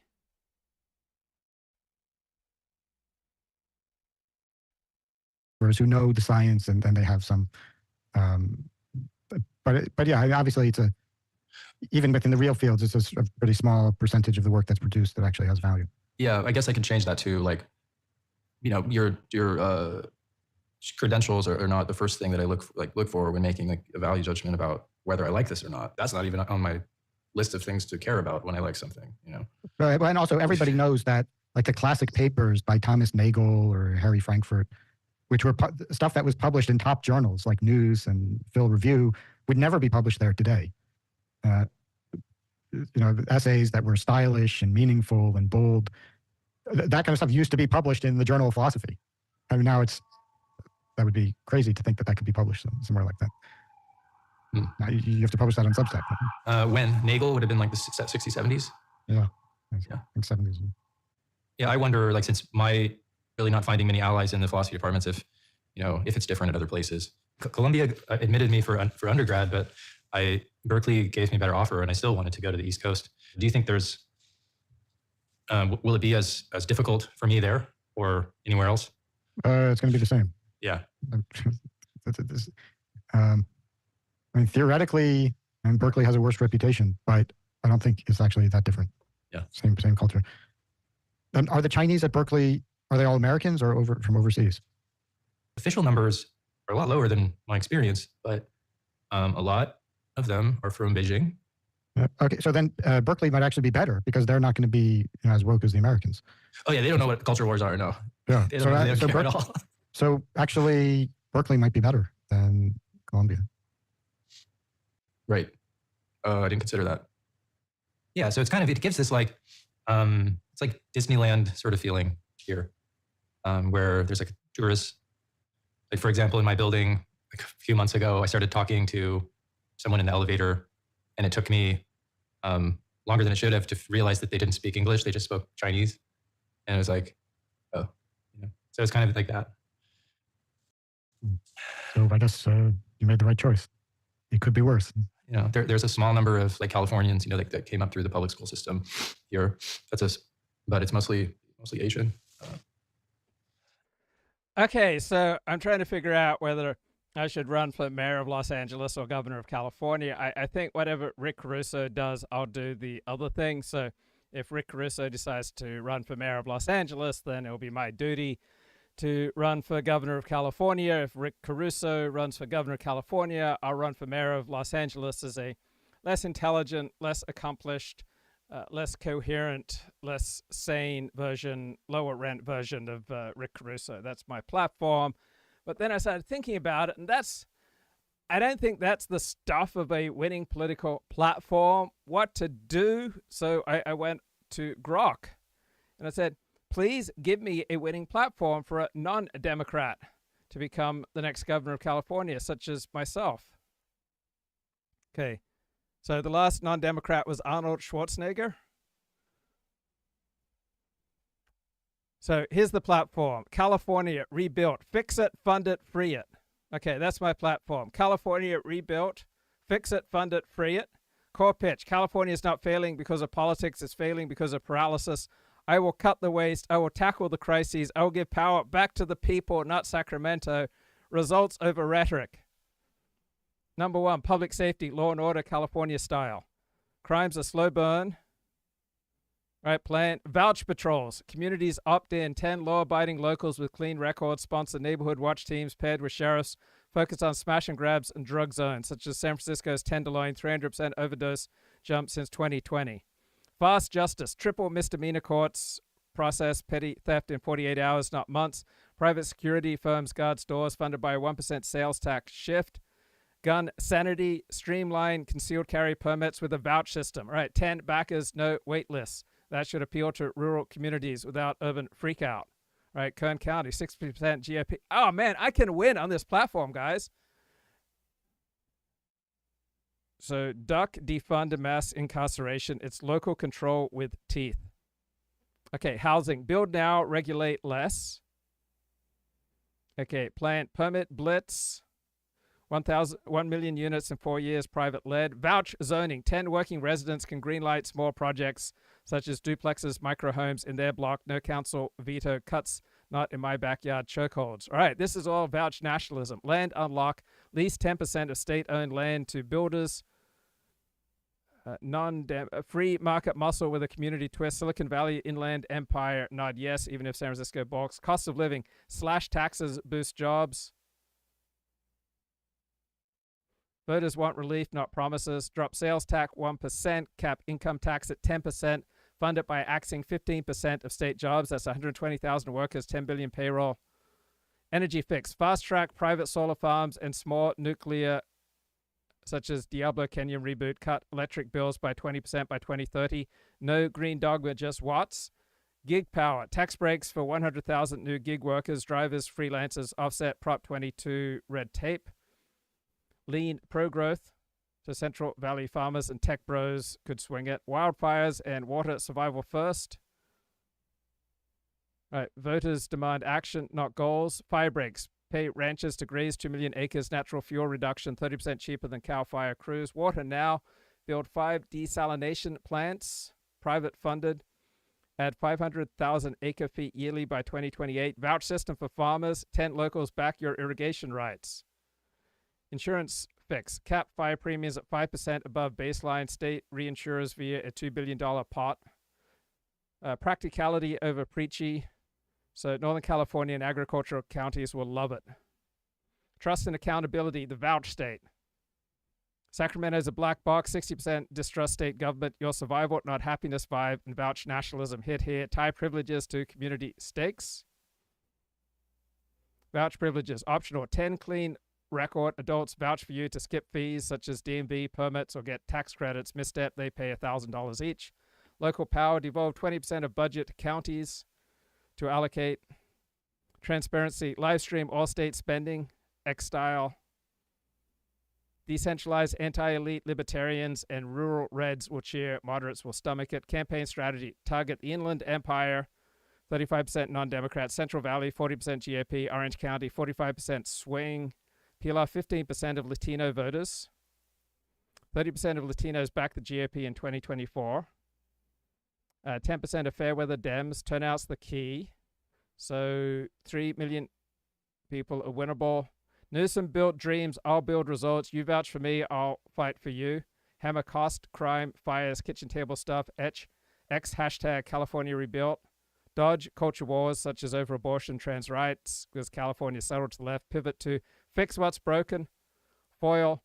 Dems might run a Bay Area liberals such as Ro Khanna, paint them as more of the same.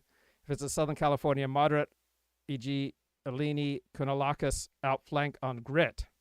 Why it could win. California is not a monolith. Wildfires, housing costs, crime optics, fester. A non-Democrat who's pro-jobs, anti-waste, street smart could grab 52% if Dems split or snooze. Your vouch twist adds edge. Trust the currency that Newsom's crew can't mint. So Democrats have a 2-to-1 voter edge. Turnout must skew hard.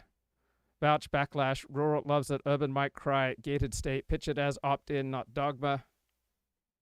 I would need a Rick Russo-style bankroll or X-driven grassroots to raise money. This platform's survival first. Cut the fat, secure the state, free the people. It's niche building in California, whereas accountability trumps ideology. Could it crack the blue ceiling? If 2025's wildfires rage and wallets shrink, yeah, maybe. All right, so there, I've got my platform to run for governor of California. That's pretty sweet.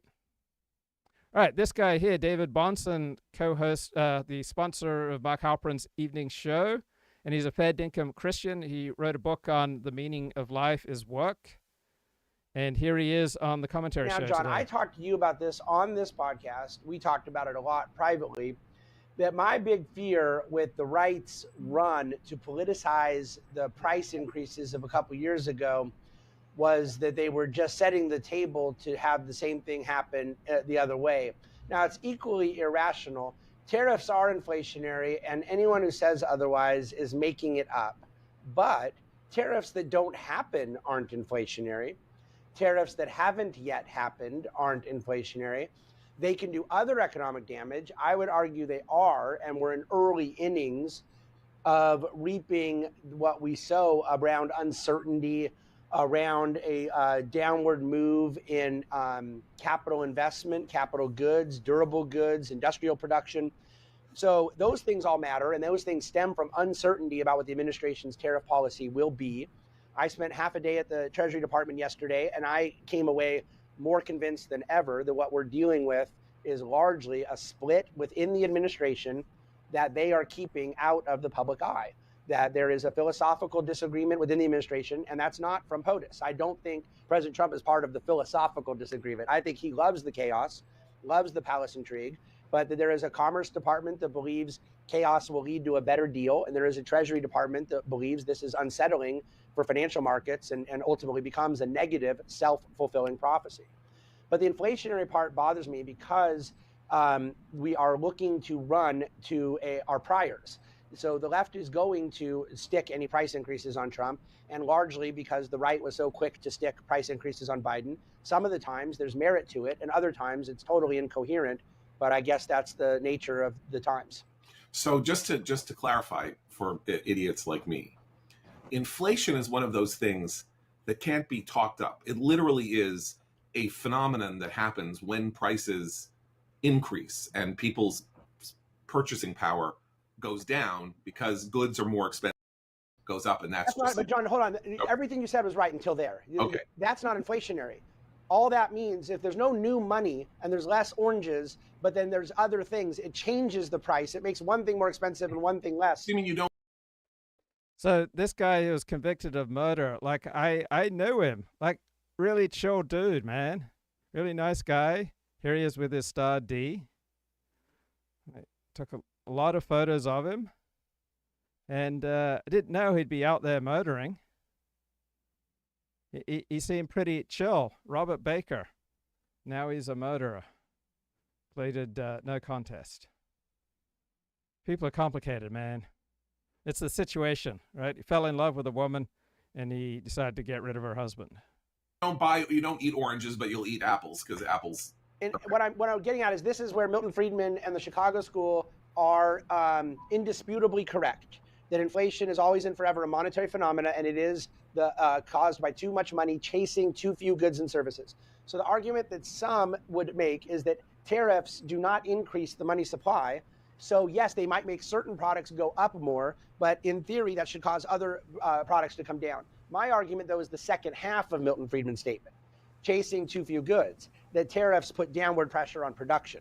So they impact the supply side, and that overall lower trade because of more impediments to trade, which, you know, it's the conservatives who have been saying forever correctly that you tax more of something, you get less of it.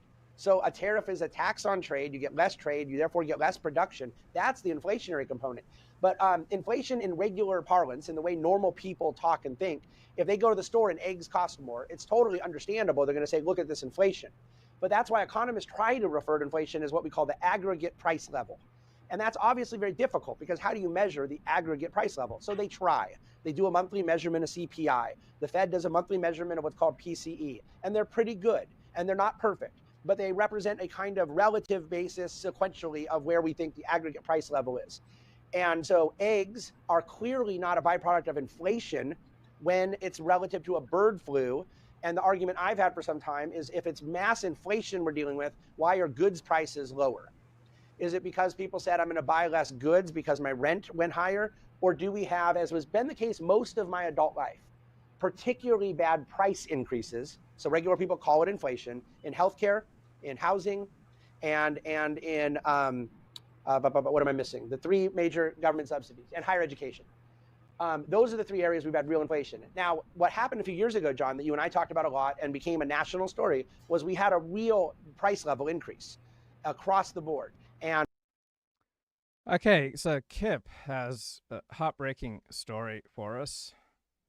Says, my MD brother-in-law came out as bi-curious at 51 years of age. Now I no longer have an MD brother-in-law. You'd think you'd know someone after 30 years. Well, I had a girlfriend with E-cup breasts, and then she got a breast reduction, and I no longer had a girlfriend with E-cup breasts. How do you think that makes me feel? Like, what about what I want? I mean, don't I count? Am I just lint on a nice suit? Is that all I am? And people will always debate over what the causes were, and someone like me who had a multi-causal explanation, nobody wants to hear it. The only explanation had to be either Biden did it or Trump did it or the Fed did it, but the idea that there were a lot of things going on at once, what gets lost. Right now, on the tariff side, people should be far more worried about targeted inflation, like what if lumber prices go higher and housing prices, which are about to seemingly come lower, finally, all of a sudden it kicks off, it stops production of new supply. That's a very big problem. And let's just delve into that just as one example of the tariffs, right? Housing, how would tariffs? Okay, so if Rick Caruso decides to run for California governor, then I feel a moral obligation to step up to become LA's next mayor. I didn't have a platform, so I wrote to Grok, give me a winning platform for a non-liberal to become mayor of Los Angeles. So here's the platform, grounded in LA's 2025 realities. LA works, trust, safety, results. Core pitch, LA's broken. Homelessness, crime, cost of living, but not because of values, it's execution. Or cut the red tape, hold people accountable, make the city work again, not for ideologues, but for you. No grand theories, just results. Public safety, restore order, rebuild trust. All right, vouch policing.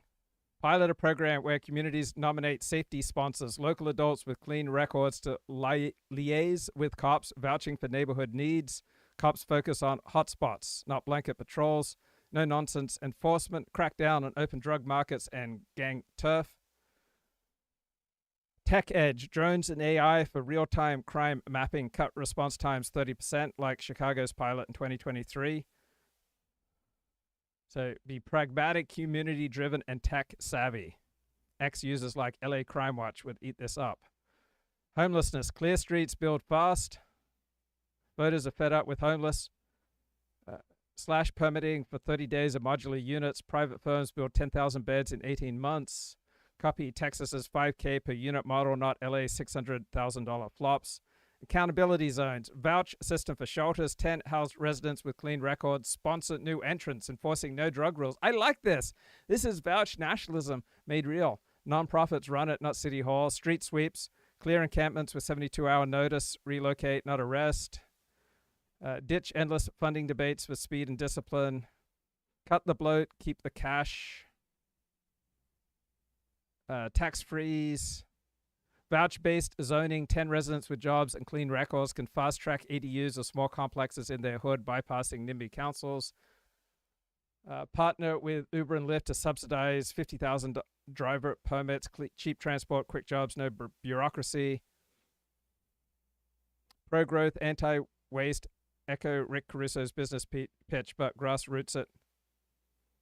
Vouch nationalism light. Your vouch idea, tribal roots, anti-isolation, resonates in a city where loneliness is up 20% and trust has tanked. LA is diverse and fractured. Vouch privileges. 10 clean adults vouch for you to skip DMV fees, parking permits, business licenses. Missteps, they pay a fine, say $1,000 each. Fund private trust clubs, where vouch networks meet, plan, volunteer. Tax breaks for hosts, city access, pilot vouch tiers, 15 for downtown events, 25 for premium zones. Message, I'm not here to lecture, I'm here to fix. You vouch for me, I deliver for you. Hammer execution over ideology. Push LA Works clips, short, punchy problem solution. Tag Rick Caruso for a nod, without begging. Dodge, abortion, climate. LA is on the left. Focus on wallet and street level wins. LA is not as locked in as it looks. Rick Russo nearly defied political gravity in 2022 with cash and pragmatism. You don't need his 100 million. You just need a sharper aim. Homelessness fatigue, crime fears, Trump-era federal cuts could sour Mayor Karen Bass's shine. Your niche construction vibe, build trust, reshape LA hits that gap. 70% of LA voters lean left, call it vouch nationalism, and they'll smell MAGA even if it's not. Keep LA works. All right, so guys, we're no longer going to talk about vouch nationalism. Now the lingo is LA works. It's neutral and it's local.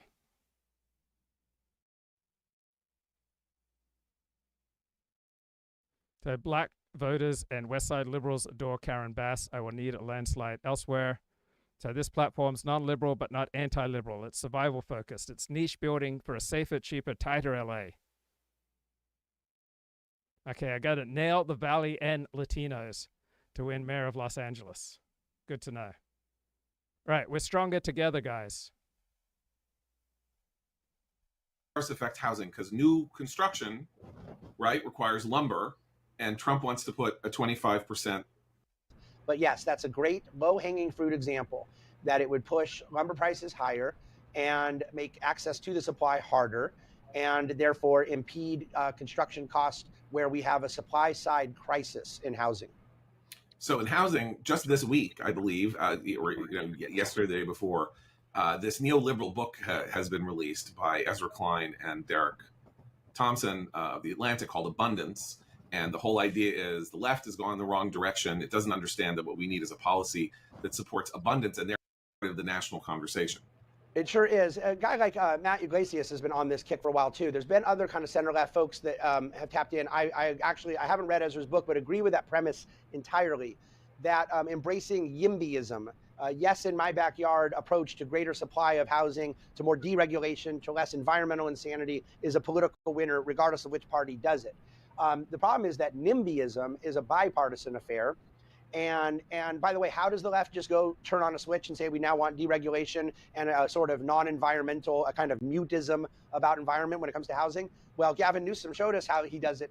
You have big fires in LA, and then you say we need to rebuild, so we're just going to suspend all these nonsensical regulations that have been impeding the construction of new housing. The left knows the answer to this. And you're saying that the blue states need to set themselves on fire in order literally to suspend regulations. Well, but see, that's the thing is if they know that it's the right solution after a fire, then I guess they know it's the right solution when you don't have a fire too. So in that case, you can have your cake and eat it too. You can not have the fire and still deregulate and get a really good policy outcome. The only thing I think is missing from Ezra's analysis is that is a huge part of it. It's city council problems. It's state and local zoning issues. It's one of the great frustrations when any presidential or anybody in DC talks about addressing housing is if I'm right that this is largely supply driven, the vast majority of this regulatory headwind is not federal, it's state and local. But I would add the capital supply. Okay, different people have different gifts. I offered this insight to Grok, and Grok gave back. So I said, can you give me a long list of different peoples and their distinctive gifts? So it says Japanese, they have a gift for precision and aesthetic refinement. So they are known for their meticulous craftsmanship, origami, bonsai, sushi, deep appreciation for harmony, Zen gardens and tea ceremonies, technological innovation, robotics, and electronics. So this reflects a culture valuing discipline, subtlety, and balance between tradition and modernity. What are the special gifts of Australia's Aborigines? Right? They have ecological wisdom and storytelling.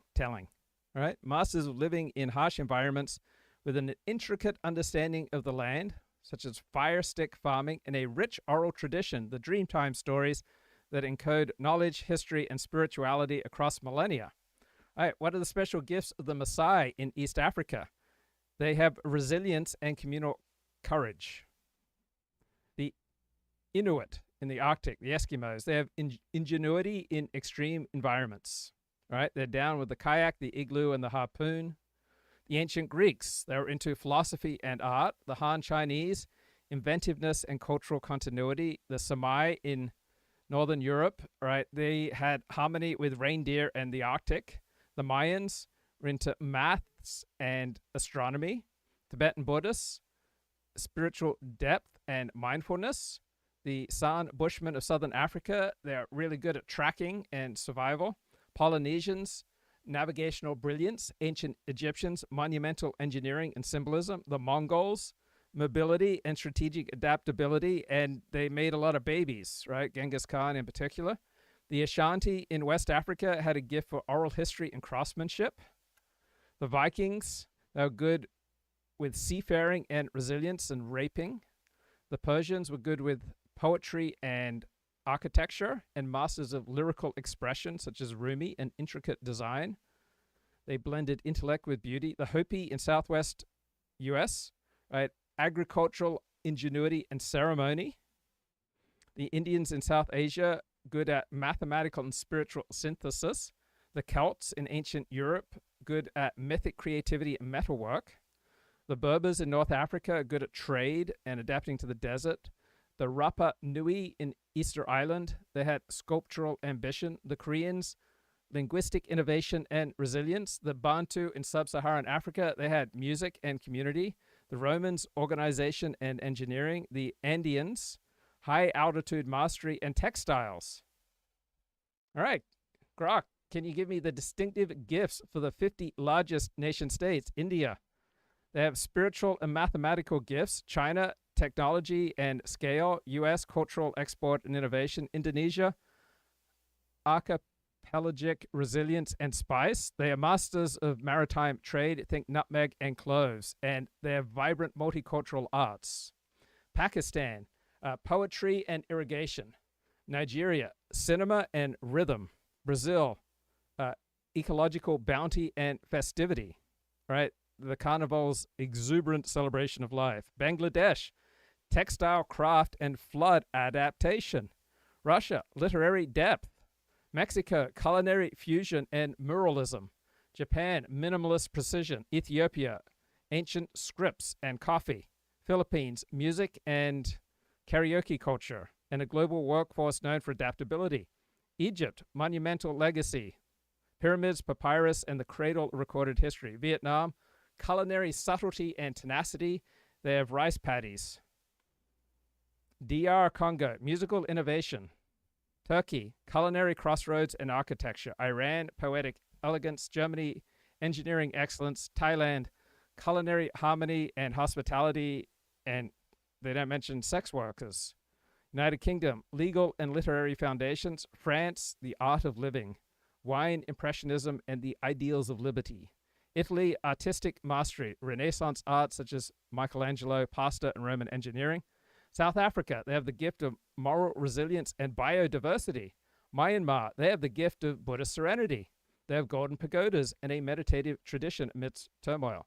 South Korea, pop culture innovation. They have K-pop, kimchi, and Samsung. Colombia, they have coffee and magical realism. Spain, they have festive flair and exploration. They have flamencos, tapas, and the age of sails legacy. Ukraine, agricultural richness. They are the breadbasket of Europe. Algeria, desert endurance and couscous. Sudan, Nubian pyramids. Iraq, the cradle of civilization. They have Mesopotamian writing and ziggurats.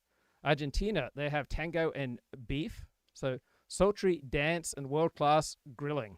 Poland, historical grit. They have Chopin and a knack for rebuilding after devastation. Canada, natural majesty. Maple syrup, hockey, and a vast wilderness. Morocco, their gift is spice and craft. Saudi Arabia, oil and pilgrimage. So Mecca's spiritual draw. Uzbekistan, the Silk Road splendor. Intricate tile work and domes. Peru, Andean marvels. Machu Picchu, quinoa, and Incan textiles. Malaysia, they have the gift of multicultural fusion. There's a blend of Malay, Chinese, and Indian influences. Angola has dance and diamonds. Ghana has gold and kente, so vibrant woven cloth. Mozambique has coastal rhythm and prawn fisheries. Yemen has the coffee trade and ancient mud brick towers. Nepal has mountain spirituality. They have Mount Everest and Sherpa-guided Buddhist calm. Venezuela has natural beauty and oil reserves. Madagascar has unique biodiversity and vanilla production and lemurs. North Korea has disciplined spectacle, mass games, and propaganda art. Australia, outback ingenuity, boomerang surfing, and reef ecosystems. Cameroon has the gift of linguistic diversity. Kip, what's going on, bro? How's your first day of spring? Well, it's okay except for the sleet and ice. I noticed no niceties got flung. There was niceties going around for everybody, but nothing nice to say about those fucking gypsies. I noticed. Just wanted to point that out. You know, and Grok There are knows great TV shows about them. Okay. No, actually, I knew you had some bit of some problems. Oh, and before I get to that, what's wrong with being good at singing and dancing and running fast and jumping high and having bigger dicks? What's wrong with that? Absolutely What's wrong nothing. with It's a beautiful thing. that? You get what I'm saying? You know, Hey, little things. Someone who's gifted with singing, running fast, and having a big dick, let me tell you, I'm not ashamed. That's gifted, right? That is gifted. A guy like Ron Jeremy could take those traits and parlay it into a career. Am I right? Absolutely. So, you know, we all have our gifts, but I notice as you go below the whatever they call sub-Saharan or whatever, not a whole lot of high-tech civilizations there. Who was it? I'm trying to But they think had vibrant linguistic stuff and plants. Right. I think some of those African countries would put together stuff like helicopters and planes or whatever, and the damn things would be made out of cardboard. It would remind you of something close to a cardboard cargo cult. You know what I mean? Where they're trying to create something, but they look so excited with wearing their cardboard flight suits and their cardboard helmets and all that kind of shit. So anyway, but yeah, I just figured I had a song for you. It's called Addicted to Grok. You want to hear it? Yes, sir. I mean, it is about you. So the lights are on, but Luke's not home. His mind he does not own. Hot sweats, body shakes. Another search is all it takes. He can't eat. He can't sleep. There's no doubt Luke's in deep. His throat is tight. He can't breathe. Another search is all he needs. Oh, Luke likes to think that he's immune to the slop. Oh, yeah. But it's closer to the truth to say Luke can't get enough. You know you're gonna have to face it. You're addicted to grok. Is that any truth there? Yeah, but Any bro, truth there? gave me a winning platform to either be LA's next mayor or California's next governor. I'm telling you, have you ever seen Craig Ferguson? He was one of the late shows that was sort of palpable. Yes. He had a little contraption called Jeffrey there. You could do something. You could somehow bring grok to life. You get what I'm saying? And it wouldn't be Jeffrey, but you could make it your own thing. But that's just you do something with that. That's $1 million idea. You take it. You just give me 10% if it all works out. Otherwise, you just keep the whole thing. What I was going to mention to you is you were talking about the lady who did the false advertising and went and got the smaller boobs on you. Yeah, well, she was my ex-girlfriend by that time, but still. Yeah, and we were talking about my brother-in-law who just decided to be bi-curious at such a late age. That's crazy, isn't it? So yeah, a doctor. That dude was making $250,000 a year when that was something. I mean, a long time ago. So one can only imagine it must have been for real, because otherwise you're parting with a whole lot of cash for no reason at all, you know. Anyway, I had a fiance.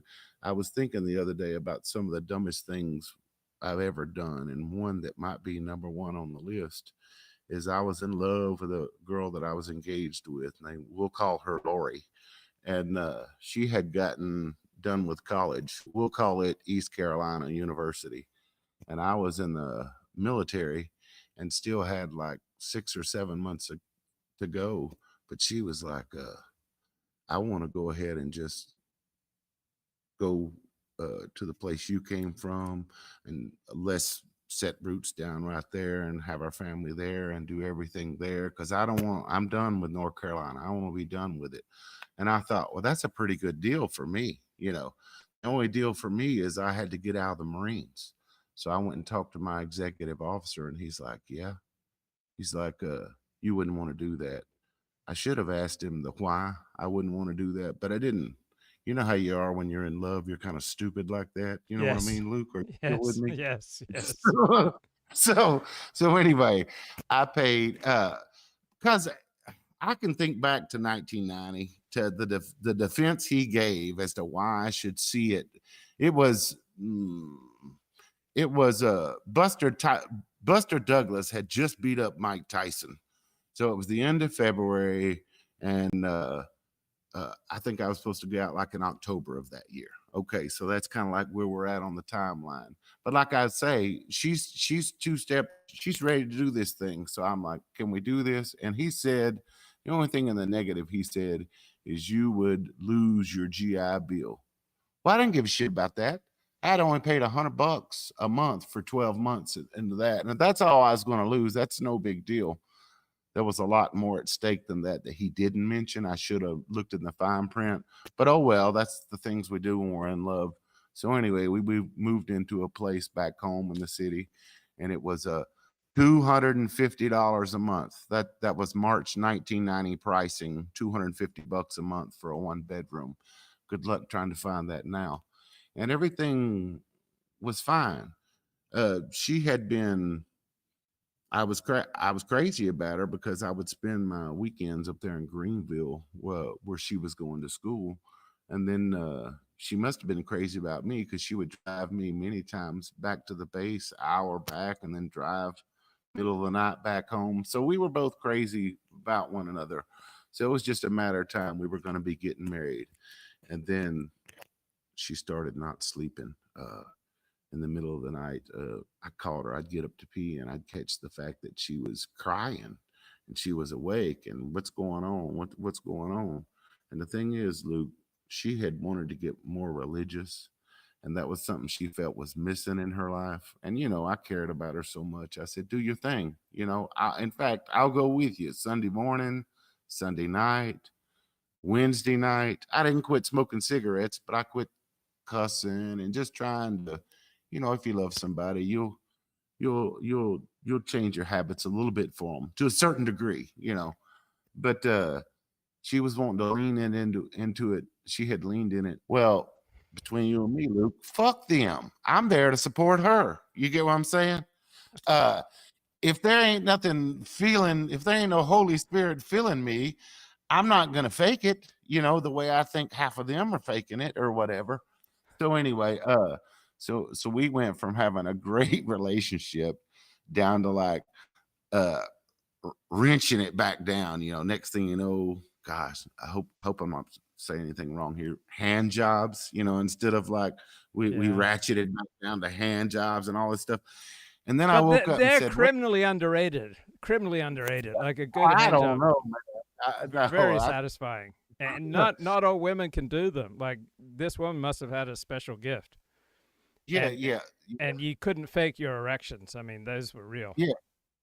And you cannot fake her getting up in the middle of the night and crying like that. So the best way I can analogize it is it ain't like that girl losing those D-cup boobs. It's like E-cup, that girl bro. died. E-cup, yeah. E-cup? Yeah. E, yes. Okay. E is an echo. Okay. Yeah, this would be like her being replaced and some like T1000 replacement comes in, but it's not her, you know what I mean? Because it's dialing up the religion. So just to give you the postscript on that, we ended up where things started going apart was she was doing you've seen when they amp it up to where they got to go to the revivals every night. I mean, Wednesday night, Sunday morning, and Sunday night just aren't enough. You got to go 3 or 4 more nights a week for the revivals, So what I think is somewhere along the way, she wasn't who I thought she was anymore. And so I just kind of like pushed away a little bit. And then she pushed back away. And the next thing you know, 6 months, 8 months later, she found one of them revival guys. And, 20 years after the fact, of course, that didn't either one of us any good now. she agreed with me 2 decades later that church, that they were a little bit overzealous, and all that speaking in tongues and all that stuff that they were doing was a little bit over the top. And because she admitted she felt like she was just as right with Jesus, and she didn't have to go through all those prostrations since she had left that place. Right, but to be human is to be over the top. I mean, in the act of love, I think many of us have said things that are a little bit over the top. Yeah. I only share that story with you because you're Ellen G. White background. I just feel like you can have a unique appreciation, for that. So yeah, it took me 3 times to settle down. That was like the first try. And the second try was the double D's, the 10. What I always refer to you as the 10 with the double D's. That was the second try. And I don't know, man. It just takes so much work. And the hardest thing the thing I probably did that I shouldn't have done is I took a job way away from home, like 300 or 400 miles away from home. But I had been through the Marines. That was not such a big deal to me. She was like 4 years younger than me. It was a big deal to her. You know what I mean? So it made her extra clingy. And this is a woman that was already too clingy, when we were around what you might call an environment that she was more comfortable with. She was still clingy there, so it even got worse. So anyway, that's just sort of like the things that we go through where I wish I could do it over again with the Marines. I wish I could do it over again like with that girl, Lori. But then I think, well, wait a minute. Maybe the other girl, the second go around, was a better catch. You know what I mean? But it's hard to like, how you going to play that? It's like going back. What was that movie? Back to the Future. You don't know what you're going to change when you go back there and say, what if I'd zigged instead of zagged on this way? You ever find yourself thinking about such things? Sure. At times, I'm just wondering how many people don't change after marriage. I would have to think that's a tiny minority. I would expect most people to change somewhat dramatically. Mm-hmm. Yeah, you're probably right. But people make some wholesale changes, like I told you, me becoming going from like a ascetic mystic type from being a full-fledged atheist. I mean, wham, just like Shazam. So I can't really blame anybody from that, because I would be coming across as a hypocrite at that point. But I was going to ask you, I was thinking about some of the games. People don't get together and like play games anymore. But like I remember I used to go over to my neighbor's house. He's a black guy, and let him just kick my ass every night in chess, only because he enjoyed it. And I thought it was funny because I never seemed to get any better at chess, but chess, backgammon. I used to enjoy a game of Stratego. Do you remember that game? Stratego? Yes, that was big in my childhood. I enjoyed that Bible thumper gal that I was with, that I ended up leaving the Marines early for. She was big into Pictionary and Trivial Pursuit, and we made a pretty good 1-2 punch when it come to games like that. And then I also liked Hearts. You remember that game called Hearts, a card game? Yes. Mm-hmm. Spades, rummy, and then rook. I happen to be particularly good at rook and also at hearts, but some of them, spades, rummy. Looking back, I think card games were sins in Seventh-day Adventism, so we could play Go Fish, but I don't think we could play many of those degenerate games that you just mentioned. They were definitely a sin. Yeah, I mean, some of those religions, I mean, we're looking now at 2025. They had so much stuff right. If they could have just been, what, Luke, 20% less over the top with that shit, with the religious, that thou can't not. If they could have just, now I'm speaking of like holiness religions, Church of God religions, Seventh-day Adventist religions, the ones who take it seriously. It all comes down to personality. So if I'd been raised in a different Seventh-day Adventist home, I'd probably still be a Seventh-day Adventist. There were many wonderful Seventh-day Adventist homes around me, just that mine was cold. Mine didn't work. But there were many loving, warm, nurturing, successful, happy home. So it all comes down to personality. Some people can do the thing in a way that's sane and happy and healthy. Then other people seemingly do the same thing, but it's cold and it's repellent. Mm-hmm. Mm-hmm. 10-4. To close with today, just pretending I know you look like the type of guy that used to hitchhike a lot across those dusty plains of Australia. My brother hitchhiked a lot. I never did. I was always way too much of a, oh, not very much. The one time I did, I was picked up by people who were drunk, and that scared me to death. But go ahead. No, but I was gonna say, if we had to like take a trip across Australia and I picked you up, I would be able to tell right off the bat when I handed you the J and you gave me the old thanks but no thanks, you're gonna feel like a dick for saying no, and I'm gonna think like, oh man, who's this square I picked up or whatever. So anyway, to try to get through that, I'm gonna hand you the cassette deck, right? I'm gonna hand you the that tray of cassettes that we have. You remember? Right.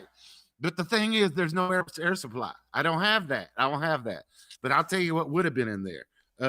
Circa like 1992, 93, it would have been like the 15 years before that of the stuff that I would have had. So we would have had like Rod Stewart's Every Picture Tells a Story. Would that have been okay? Yeah, I like me some Rod Stewart. What about Tears for Fears, Songs for the Big Chair? That was always in the rack. That was probably the most played cassette period of all my cassettes, because I could make miles with it. I could put that on and it's song to song. There was no shitty songs. You notice how a lot of albums used to have one or two shit songs. There was some song called Mother's Talk on that Tears for Fears album, but every other one of the songs was great. So also the Police, Regatta de Blanc. Did you like the Police? That was that's definitely going to be in the tape deck. Dave Matthews Band, the first two albums, they're going to be there. Did you like Dave Matthews or no? What about AC/DC, Back in Black? No. That's Australian music. You realize that, right? I don't like that hard rockin' stuff. It's like got back lacing double lyrics. This is 93. So the other two things I picked up while I was out running around the Outback was In Excess, the Kick It. Oh yeah, I love In Excess, and I like the AC/DC song Thunderstruck. I love that one. Okay. You better, Thunderstruck. because that's the first song I ever noticed on the YouTube counter that had over 1 billion. It was like 1B plus. I was like, damn, I'm not the only one that digs this one, And then the other thing would have been Men at Work, Cargo. I'm a sucker for Overkill and a couple of other the Men at Work songs from that Cargo LP. What about you? I didn't feel anything. Okay. What about Yes? Yes, Owner of a Lonely Heart. Yes, of a Lonely Heart. 90125. You sounded drunk there. Yes. You sounded drunk, like you'd had a beer or something there. And then Pet Shop Boys, you'd have been okay with that? I love Pet Shop Boys. What about the Fine Young Cannibals? Don't have any feeling for them. Okay. And then lastly, The Cure. Were you okay with that, or would you think I was give me some of their hits? What are some of their? I'm looking at them. None of these say anything to me, so I didn't have any feeling for The Cure. The song is The Forest, but you wouldn't have known that. No. So you're not okay. So which one of those would you have been trying to damn throw out the window when I wasn't looking? That you would have been like, this motherfucker's played this thing 5-6 times. I would never throw someone else's property out the window. I was too much of a Seventh-day Adventist. Yeah, I'll tell you what me being a dope smoker and a cigarette smoker now, I'll tell you what a dick me and my friends were. We had some of those signs in our car, in our personal cars that said, thank you for not smoking, would have a little cigarette with a little circle and a line through it. Oh, what a dick move. I look back at some of those dick moves I made when I was young. Oh, what a dick move. All right, bro, I'm going to let you get back to the show. Okay, I know bro. that's what Cheers. you want. See you, man. Bye. Okay, bye. Bye. Bye. Oh, that's that young chick. Bye, boy, bye. She's amazing. That is a huge part of the problem here. That financial deregulation is a big issue too, because home builders and the way in which regulations of banks work, if it's going to take you 7 years to get permits and zoning and approval, very few people have the capital patience to go invest in a project. So there has to be room on the regulatory side that also invites more capital inflows. And since the financial crisis, I lose my mind, John, when I hear people demonize, and more it's the populist right, demonize private equity for coming in buying housing. They own about 0.6% of single family residences in America. If I were us, I would say thank you and go on my way. Tevi's article in praise of Big Pharma, the weird hostility to the only really innovative sector of the healthcare economy, which is efforts to create medications that keep people out of hospitals or keep them from dying or keep them from becoming infirm and going on Social Security disability, or keep them or make them more productive because they are not sick, and all of that. On the one hand, we are incredibly dependent on that to make that economy work. And on the other hand, we are increasingly hostile to the businesses, the private businesses that maybe we're not increasingly hostile. I think maybe we've been sort of like at a plateau of hostility, but we are hostile to this sector of the economy that, unlike other sectors of the economy, like, I don't know, entertainment or gaming or something like that, there isn't really a negative aspect to it whatsoever, except if something goes wrong, then it's negative. But you can't say there's anything wrong with what happened to if in pharmaceuticals. Yeah, so I think that's a good segue, especially because David was talking about long-term patient capital, and that's what the pharmaceutical industry is. They invest long-term patient capital on these massive innovative projects. It costs $2 billion plus to bring a new drug to fruition through all the regulatory law that we have, and regulations are a huge part of the. So this is one of my big disagreements with people in the chat and on the stream. Overall, I'm pretty pro-pharma, right? I think big pharma has done far more good than harm. Issue here. And then some of these drugs are incredibly transformative. I mean, you and I, John, love the show The Odd Couple, where Oscar was getting ulcer surgery seemingly every week, every time he had Mexican food or something. And now ulcer surgeries are not a thing because of pharmaceutical innovation. Heart disease is way down. I was at a funeral yesterday for a cancer doctor, an oncologist, who over the course of his lifetime saw the survival rate for cancers go from 30% to 80%. And a lot of that is to do this biomedical innovation, which is a huge employer in our economy, is a huge indicator of how innovative we are, but also it saves and improves and transforms people's lives. And you said that the hostility has reached a plateau. I would say largely true, except there is one area where the hostility is increasing, and that is the Republican Party has now joined the party. And in addition to Democrats and Hollywood and trial lawyers bashing pharmaceuticals, you increasingly have Republicans bashing it as well. And I think that adds and compounds to the problem. So the original pharmaceutical, you could say, in some weird way, is the vaccine, right? I mean,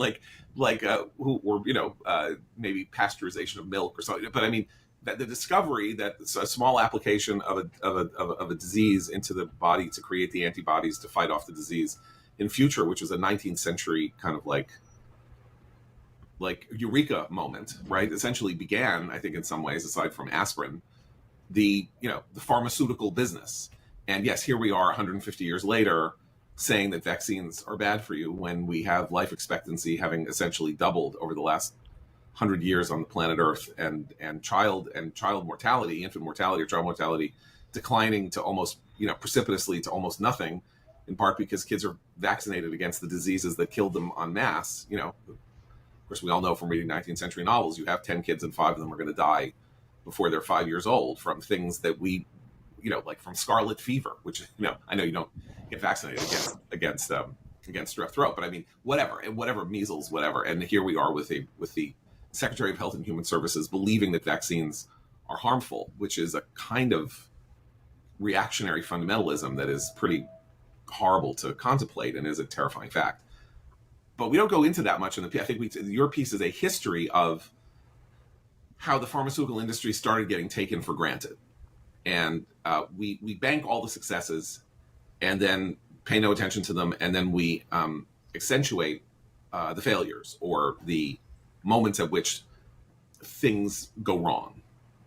I think I'm thinking about part of the problem is that the pharmaceutical industry is a victim of its own success, and that when you address so many problems, the remaining ones become highlighted, and whatever problems you have with the industry, then your people are freed up to focus on those because you take the rest for granted.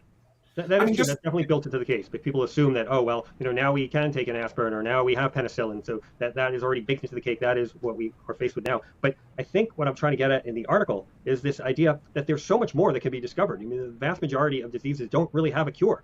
And we are on the cusp of a biomedical revolution that could really transform our bodies and our ability to live longer, to live more prosperous, happier lives with fewer health issues. And thanks to AI and the unlocking of the human genome and the power of informatics, we really can do so much more. But if there's this unremitting hostility to this industry, and if they're going to be sued out of existence by the trial lawyers, then the companies and the biomedical researchers who might go into this field will say, I'm not going to do this in America, or I'm going to go into a different field. I'm a biochemist. Let me go look into fabrics or food or a whole bunch of other industries. And I think the incentive effect of driving people away from this industry is something that really needs to be considered. Just in the last 5 years, 7 years, we have what appears to be the cure for obesity, right? The semaglutides, as you say, essentially discovered this Gila monster, discovering that the digestive system of the Gila monster could be applied to the human stomach to forestall the hunger message and mean that you store food better and more efficiently over the course of time. And that now, I read somewhere, I don't know if the stat is right, that 13% of the people in the United States are taking some form of semaglutide, and that doctors that I speak to, people that this is you can see it at award shows, literally like every single person in Hollywood now looks like a lollipop, like they have no body and they have a giant head. And last year they didn't look this way, right? The weight loss is startling, and whatever the ancillary benefits of the reduction in obesity are, they're probably pretty substantial, right? I mean, you have the lowering of the diabetes, which is, I think, the single most expensive disease we face, maybe except for cancer, right? Doesn't something like 1% of the federal government's budget go to paying for diabetes care? Yeah, obesity, diabetes are incredibly expensive. And there are all kinds of second order potential effects of reducing obesity. Even if you just think about the military recruitment problem, there's they can't recruit enough people to serve in the military because there are too many people who are obese. So yes, obesity has a huge impact on our fiscal situation, on our health situation, and solving that problem would be a good thing. But also cancer is still an issue. Multiple presidents have declared war on cancer, but cancer unfortunately is still here, even though we've made improvements. And there are just so many more things to cure, so many more things to improve. And I worry that the industry won't be around or won't be willing to take it on. I've heard of boardrooms where they say, well, I'm not going to invest in this particular cure because it's not a complete absolute home run. And if it's not a home run, when you take into account the regulatory costs and the legal costs and just the reputational cost of it, anytime you bring out something and when they bring them out, they have a high price initially, price goes down over time, so they get hit with that as well. So whatever the incentives, they think about it through the lens of how much can I make off this product? And if I'm not going to make enough money, I'm not even going to bother putting out the new product. And of course, you also talk about the fact that as this gets more specific and as we know more and more, you're talking about treatments for diseases that are not mass in scope, like diabetes and obesity. You could be talking about a relatively minor cancer that affects 1 in 10,000 people, that they discover how to turn the off switch, the genomic off switch on. And yet the problem there is that because so few people are going to take it, and the development cost and the cost of testing it over 7 years and all of that is so large that when it comes to market, it's going to cost, the per patient cost is going to be astronomical. And then people get all angry because it's like, oh, they found the way that I'm not going to die, but it costs $75,000 per year. That's not fair. And that's now become a kind of legitimate way to look at how we talk about healthcare.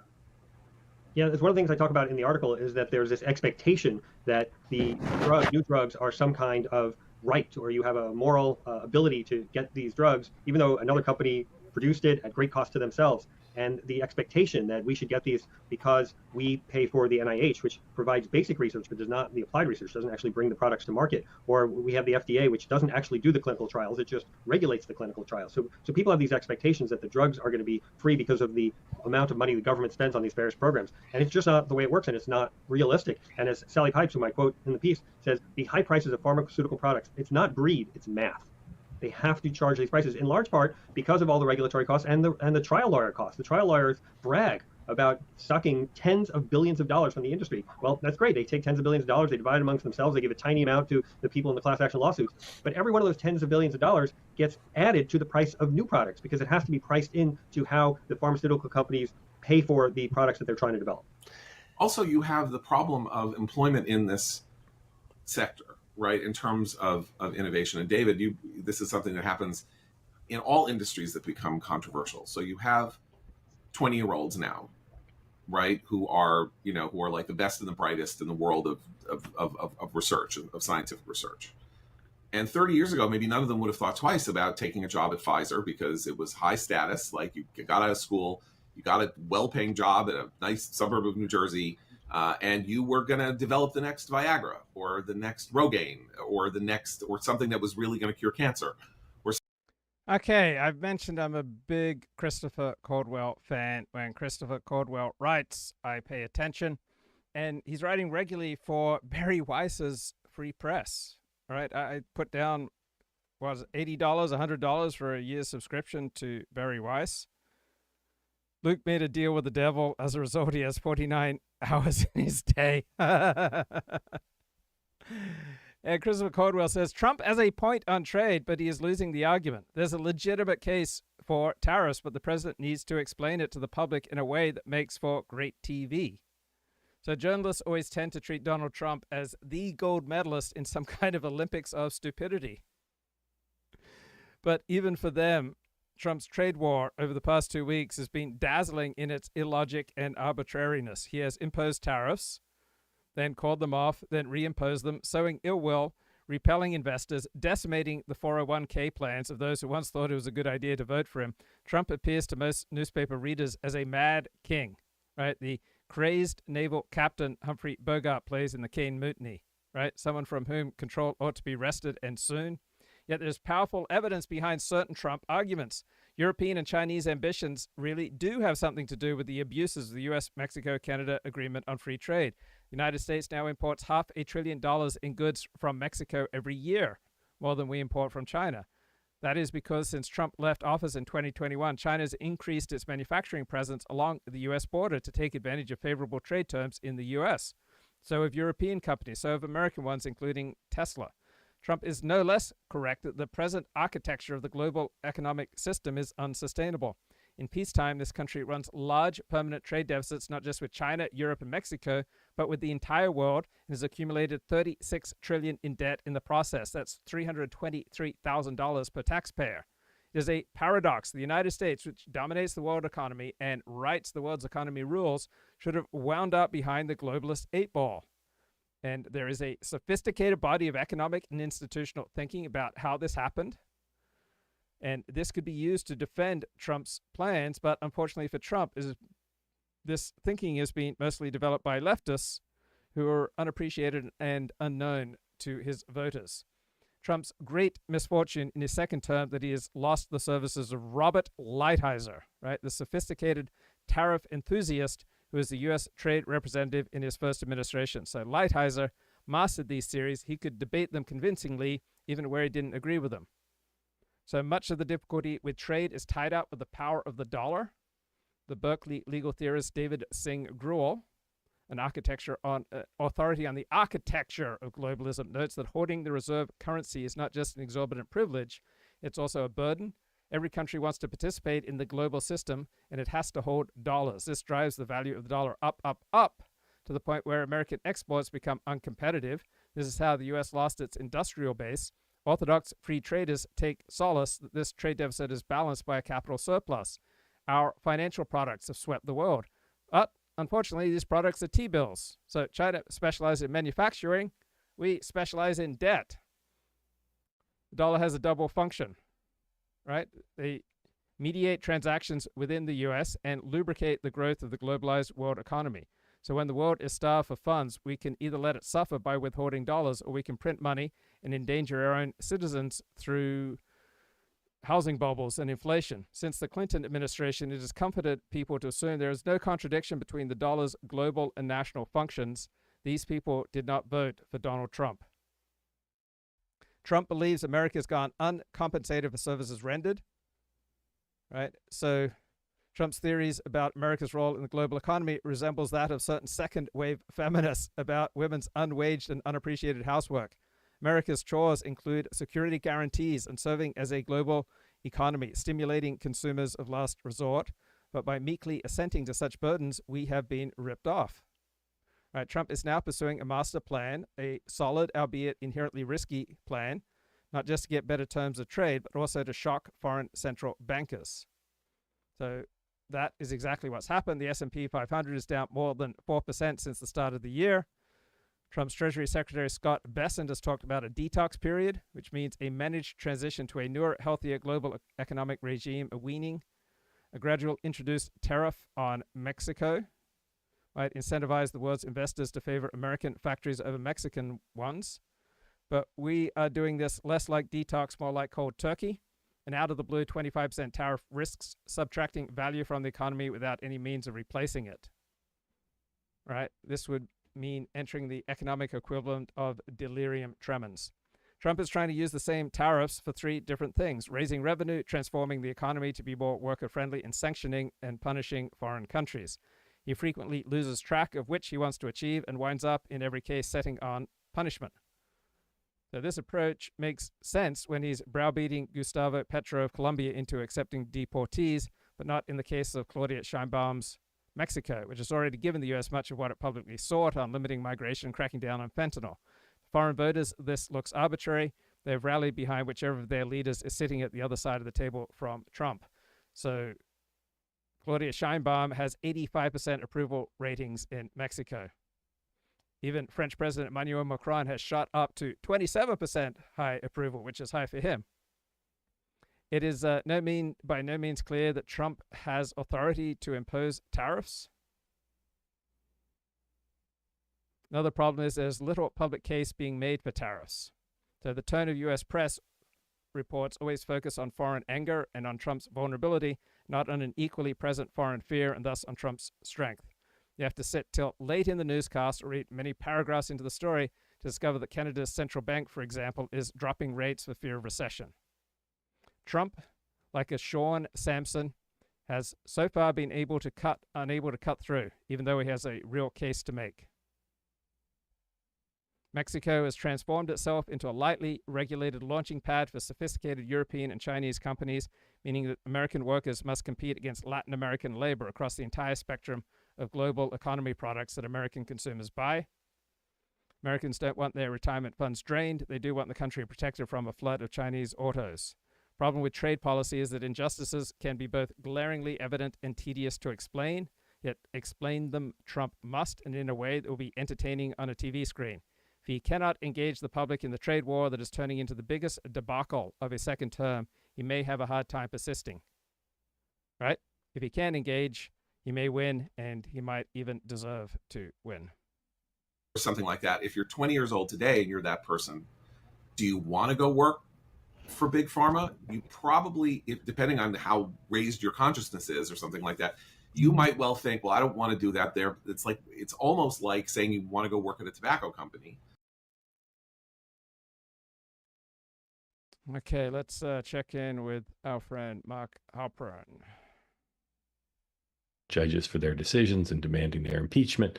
It does raise the visibility of these decisions. So those are our main topics. There's also a hilarious thing with JD Vance and Kamala Harris that will news on the areas we cover, except for I would say this is massive. The Boston Celtics were sold for the largest purchase price of any American team in any sport ever, like $6 billion. That's big news.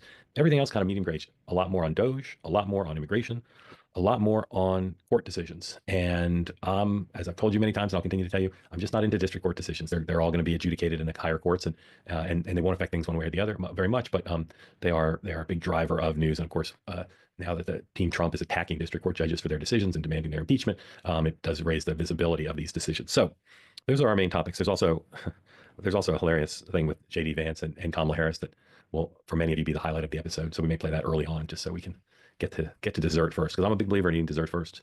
My son tonight offered me a macaroon before my chicken and steak, and I wisely turned it down, or so I thought at the time, but I probably should have had it first. So very glad you're here. If you want to be in on the conversation and you're here on the two-way platform, all you got to do, if you want to get in a question or comment for Ryan and Marky, someone said something I don't agree with.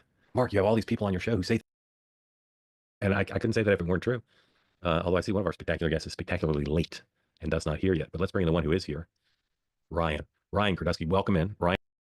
And how narratives are created or broken down. So it's very exciting. Our last episode was on tariffs with the great John Carney from Breitbart News, and our next episode is on the NBC poll numbers that just came out on Sunday, and the numbers from, what the hell's his name now? David Shore's numbers that he broke down for the Democratic Party and Republican Party and the 2024 election. So that's our next episode. That'll be episode 12. Episode 11 was tariffs. So. All right, and we're going to talk about the NBC numbers, I think, tonight. One of the things that people criticize about this show, there aren't many, but one that they do is they say, Mark, tell us more about your guests. We don't know who Ryan Kardusky is. Is he liberal, conservative? And I say, Google him. I don't say that explicitly. But don't Google me. My Google history is hell.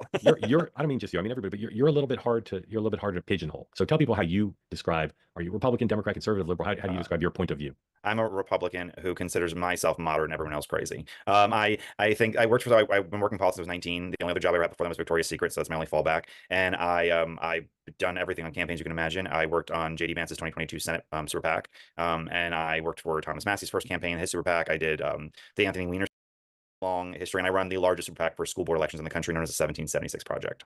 And great summary. I learned a little bit, although I knew a lot, and the beeper thing, whatever. Where do you live, and where does your expertise in polling come from? I live in New York City, and my expertise is basically working on 200 some odd campaigns. I got to know Tony Fabrizio a little during the 2022 campaign. He taught me a lot. We spoke a lot. We spoke a bit during the 2024 election.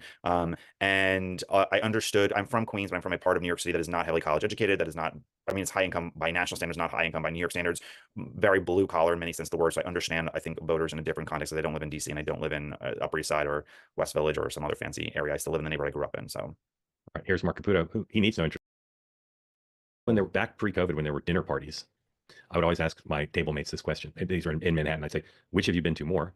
Staten Island or Paris? Staten Island or Paris? And you'd be surprised not what the answers were. Mark, what's the answer for you? Which have you been to more, Staten Island or Paris? I've been to Paris once going through it and never been to Staten, but I'm from Florida, so. Yeah, all right, so the answer basically is neither. Yeah, I've been to Belgrade more often than I've been to Paris, so if you know Florida. Yeah, all right, Ryan, as a resident of an outer borough, which have you been to more? Paris? Oh, I mean, Staten Island by a million. I mean, I've been to Staten Island a lot. I did. Okay, JD Vance, this is gold. How are you doing the job differently than Kamala did it? Well, I don't have 4 shots of vodka before every meeting. That's one way I think that Kamala really tried to bring herself into the role. Is how are you doing the job differently than Kamala did it? Well, I don't have 4 shots of vodka before every meeting. That's one way I think that Kamala really tried to bring herself into the role is these word salads, and I think that I would need the help of a lot of alcohol to answer a question the way that Kamala Harris answered questions. Okay, that was fun. Right, a great moment last night on 2A. Great 6 minutes. I want to ask you about another thing that I've been writing about in my concierge coverage newsletter for a few days and talking about here on 2A. Every political party, every White House has an interest in undermining the strength of the organizations and politicians who help the other side, right? That's like a basic thing. So, for instance, Karl Rove understood that labor unions were a big part of the Democratic Party coalition in the 1990s and headed into the aughts. And so Karl looked for opportunities to diminish the political power of unions, just as the Democrats say, if the Koch brothers are a big, valuable asset for the Republicans, let's do a lot of oppo on the Koch brothers, the Koch organization, and put that out. It's very common. But I think what's happening now is there's a confluence that's really helping the Republicans, which is the Democrats and their allied institutions, Hollywood, labor, the media, universities, woke corporate CEOs are all very weak right now, and they're kind of discombobulated.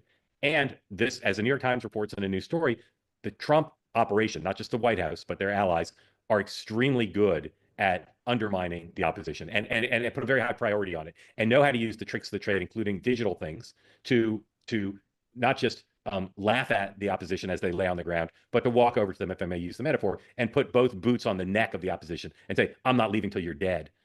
So, Kristen, am I right that it's not unprecedented, but what's happening now is both significant and bigger than the norm? It's louder for sure, but I mean that is Trump's brand. Trump has been again. We've never had a president who has been on TV and been a bigger than life person, and so when he acts, it echoes probably 3 times the amount that, it would have been if Bill Clinton or George Bush or someone else would have done it. So I think it's louder for sure. I think that Trump has a gift that no one else does, where he knows the buttons to push that will hit the American electorate. You know what I mean? There are just things that he knows. If I say this, I it's agree. gonna, I agree. But it's more than Trump, right? Like, name anyone in the history of the left, of the Democratic Party, who has the bag of tricks that Charlie Kirk has or Steve Bannon has. Well, I would say, so I not to diminish what those guys do, but I would say that it still all stems from Trump. There's no power source like Trump on the left. So Charlie Kirk and Steve Bannon and everyone on the internet who can retweet, and like all the folks who go on TikTok and Truth and name your poison there, they still have Trump as the source. Democrats don't have that. Yeah. You guys never get to do it. So I don't, not to discredit them. I think they're very gifted and they can reach an audience, but they don't get the loud boom that they're getting right now without Donald Trump. I agree with that, but I still think that they just don't. Not only do they not have any analogs today on the other side, I don't know of any analogs in my career of people who wake up every day and say, what are the 5 things I'm going to do to help Trump, and what are the 5 things I'm going to do to destroy the other side's institutions? I don't know about that. I think, and maybe, to your point, yes, it's a little bit more intense now, but go back and think through like 2004 and that election, and mostly centered around the Iraq War. Think just from, there was a lot of student organizations, a lot of, Swift boat. There were so many different things that were enacted at a different time, but it was overwhelming. So if you were, someone that, went to a rally, you were going to get harassed from your car to the door in an aggressive way if you were in Pennsylvania or Ohio or any of those states. Yeah. So again, Alex, I'll jump in here, but the Swift boat Veterans for Truth weren't active for very long, and they had one mission: destroy John Kerry. Mm-hmm. Right. These groups and individuals are trying to destroy not just Democrats, individual Democrats, although there's so few strong leaders, I'm not even sure they're targeting the individuals so much. But they're saying, we're going to destroy the University of Pennsylvania. We're going to we're going to destroy CAA. We're going to destroy these woke CEOs and break their back and make them give $1 million to Trump. So Alex, I'm not sure if Kristen and I really disagree that much, but how do you see Trump Inc.'s orientation towards this project of destroying the weakening institutions of the left? Yeah, you have a broad network of conservative and pro-Trump outlets or platforms that are very focused on cultural issues where they believe the public is on their side and where they think Democrats are weak. And I'll just say this: if you were to go to the Spotify top podcast list right now, it is very hard to find any Democrats on that list. Gavin Newsom. With the exception, right. So you have, with the exception of Gavin Newsom, who's not really doing a traditional liberal podcast. He's just not. You have Pod Save America, but you go up and down that list and it is dominated by conservatives. And here's the issue: is that's how people are getting their information now. They're getting it through streaming platforms, and that's speaking on a streaming platform. And that's how people are getting their information. So Democrats just aren't anywhere in this battle, it doesn't seem. I'll tell you. Go ahead, Kristen. I was just saying, when you say that and dominating the platform, it just reminds me of Rush Limbaugh. Really, like, that was the early phase of this. No, there was no Democrat. I would argue there was no Democrat comparison to Rush Limbaugh and the rise of conservative talk radio. I think that's kind of what you're seeing now, just on a different platform, and we are pioneering it first. I would argue that some of the liberal shows, or ones that liberals listen to, are going to be, things like Call Her Daddy and even like the Kelsey Girl podcast. Like, they're more targeted to the liberal audience, and they do it in a subtle way. But yeah, you're right. There's no comparison. They will catch up. So JD Vance just keeps making extraordinary speech after extraordinary speech. Right. Listen to this. Because there were 2 conceits that our leadership class had when it came to globalization. The first is assuming that we can separate the making of things from the design of things. The idea of globalization was that rich countries would move further up the value chain while the poor countries made the simpler things. You would open an iPhone box and it would say designed in Cupertino, California. Now, the implication, of course, is that it would be manufactured in Shenzhen or somewhere else. And yeah, some people might lose their jobs in manufacturing, but they could learn to design, or, to use a very popular phrase, learn to code. But I think we got it wrong. It turns out that the geographies that do the manufacturing get awfully good at the designing of things. There are network effects, as you all well understand. The firms that design products work with firms that manufacture. They share intellectual property, they share best practices, and they even sometimes share critical employees. Now, we assume that other nations would always trail us in the value chain, but it turns out that as they got better at the low end of the value chain, they also started catching up on the higher end. We were squeezed from both ends. Now, that was the first conceit of globalization. I think the second is that cheap labor is fundamentally a crutch, and it's a crutch that inhibits innovation. I might even say that it's a drug that too many American firms got addicted to. Now, if you can make a product more cheaply, it's far too easy to do that rather than to innovate. And whether we were offshoring factories to cheap labor economies or importing cheap labor through our immigration system, cheap labor became the drug of Western economies. And I'd say that if you look in nearly every country from Canada to the UK that imported large amounts of cheap labor, you've seen productivity stagnate. I don't think that's not a total happenstance. I think that the connection is very direct. Now, one of the debates you hear on the minimum wage, for instance, is that increases in the minimum wage force firms to automate. So a higher wage at McDonald's means more kiosks. And whatever your views on the wisdom of the minimum wage, I'm not going to comment on that here. Companies innovating in the absence of cheap labor is a good thing. I think most of you are not worried about getting cheaper and cheaper labor. You're worried about innovating, about building new things, about the old formulation of technology is doing more with less. You guys are all trying to do more with less every single day. And so I'd ask my friends, both on the tech optimist side and on the populist side, not to see the failure of the logic of globalization as a failure of innovation. Indeed, I'd say that globalization's hunger for cheap labor is a problem precisely because it's been bad for innovation.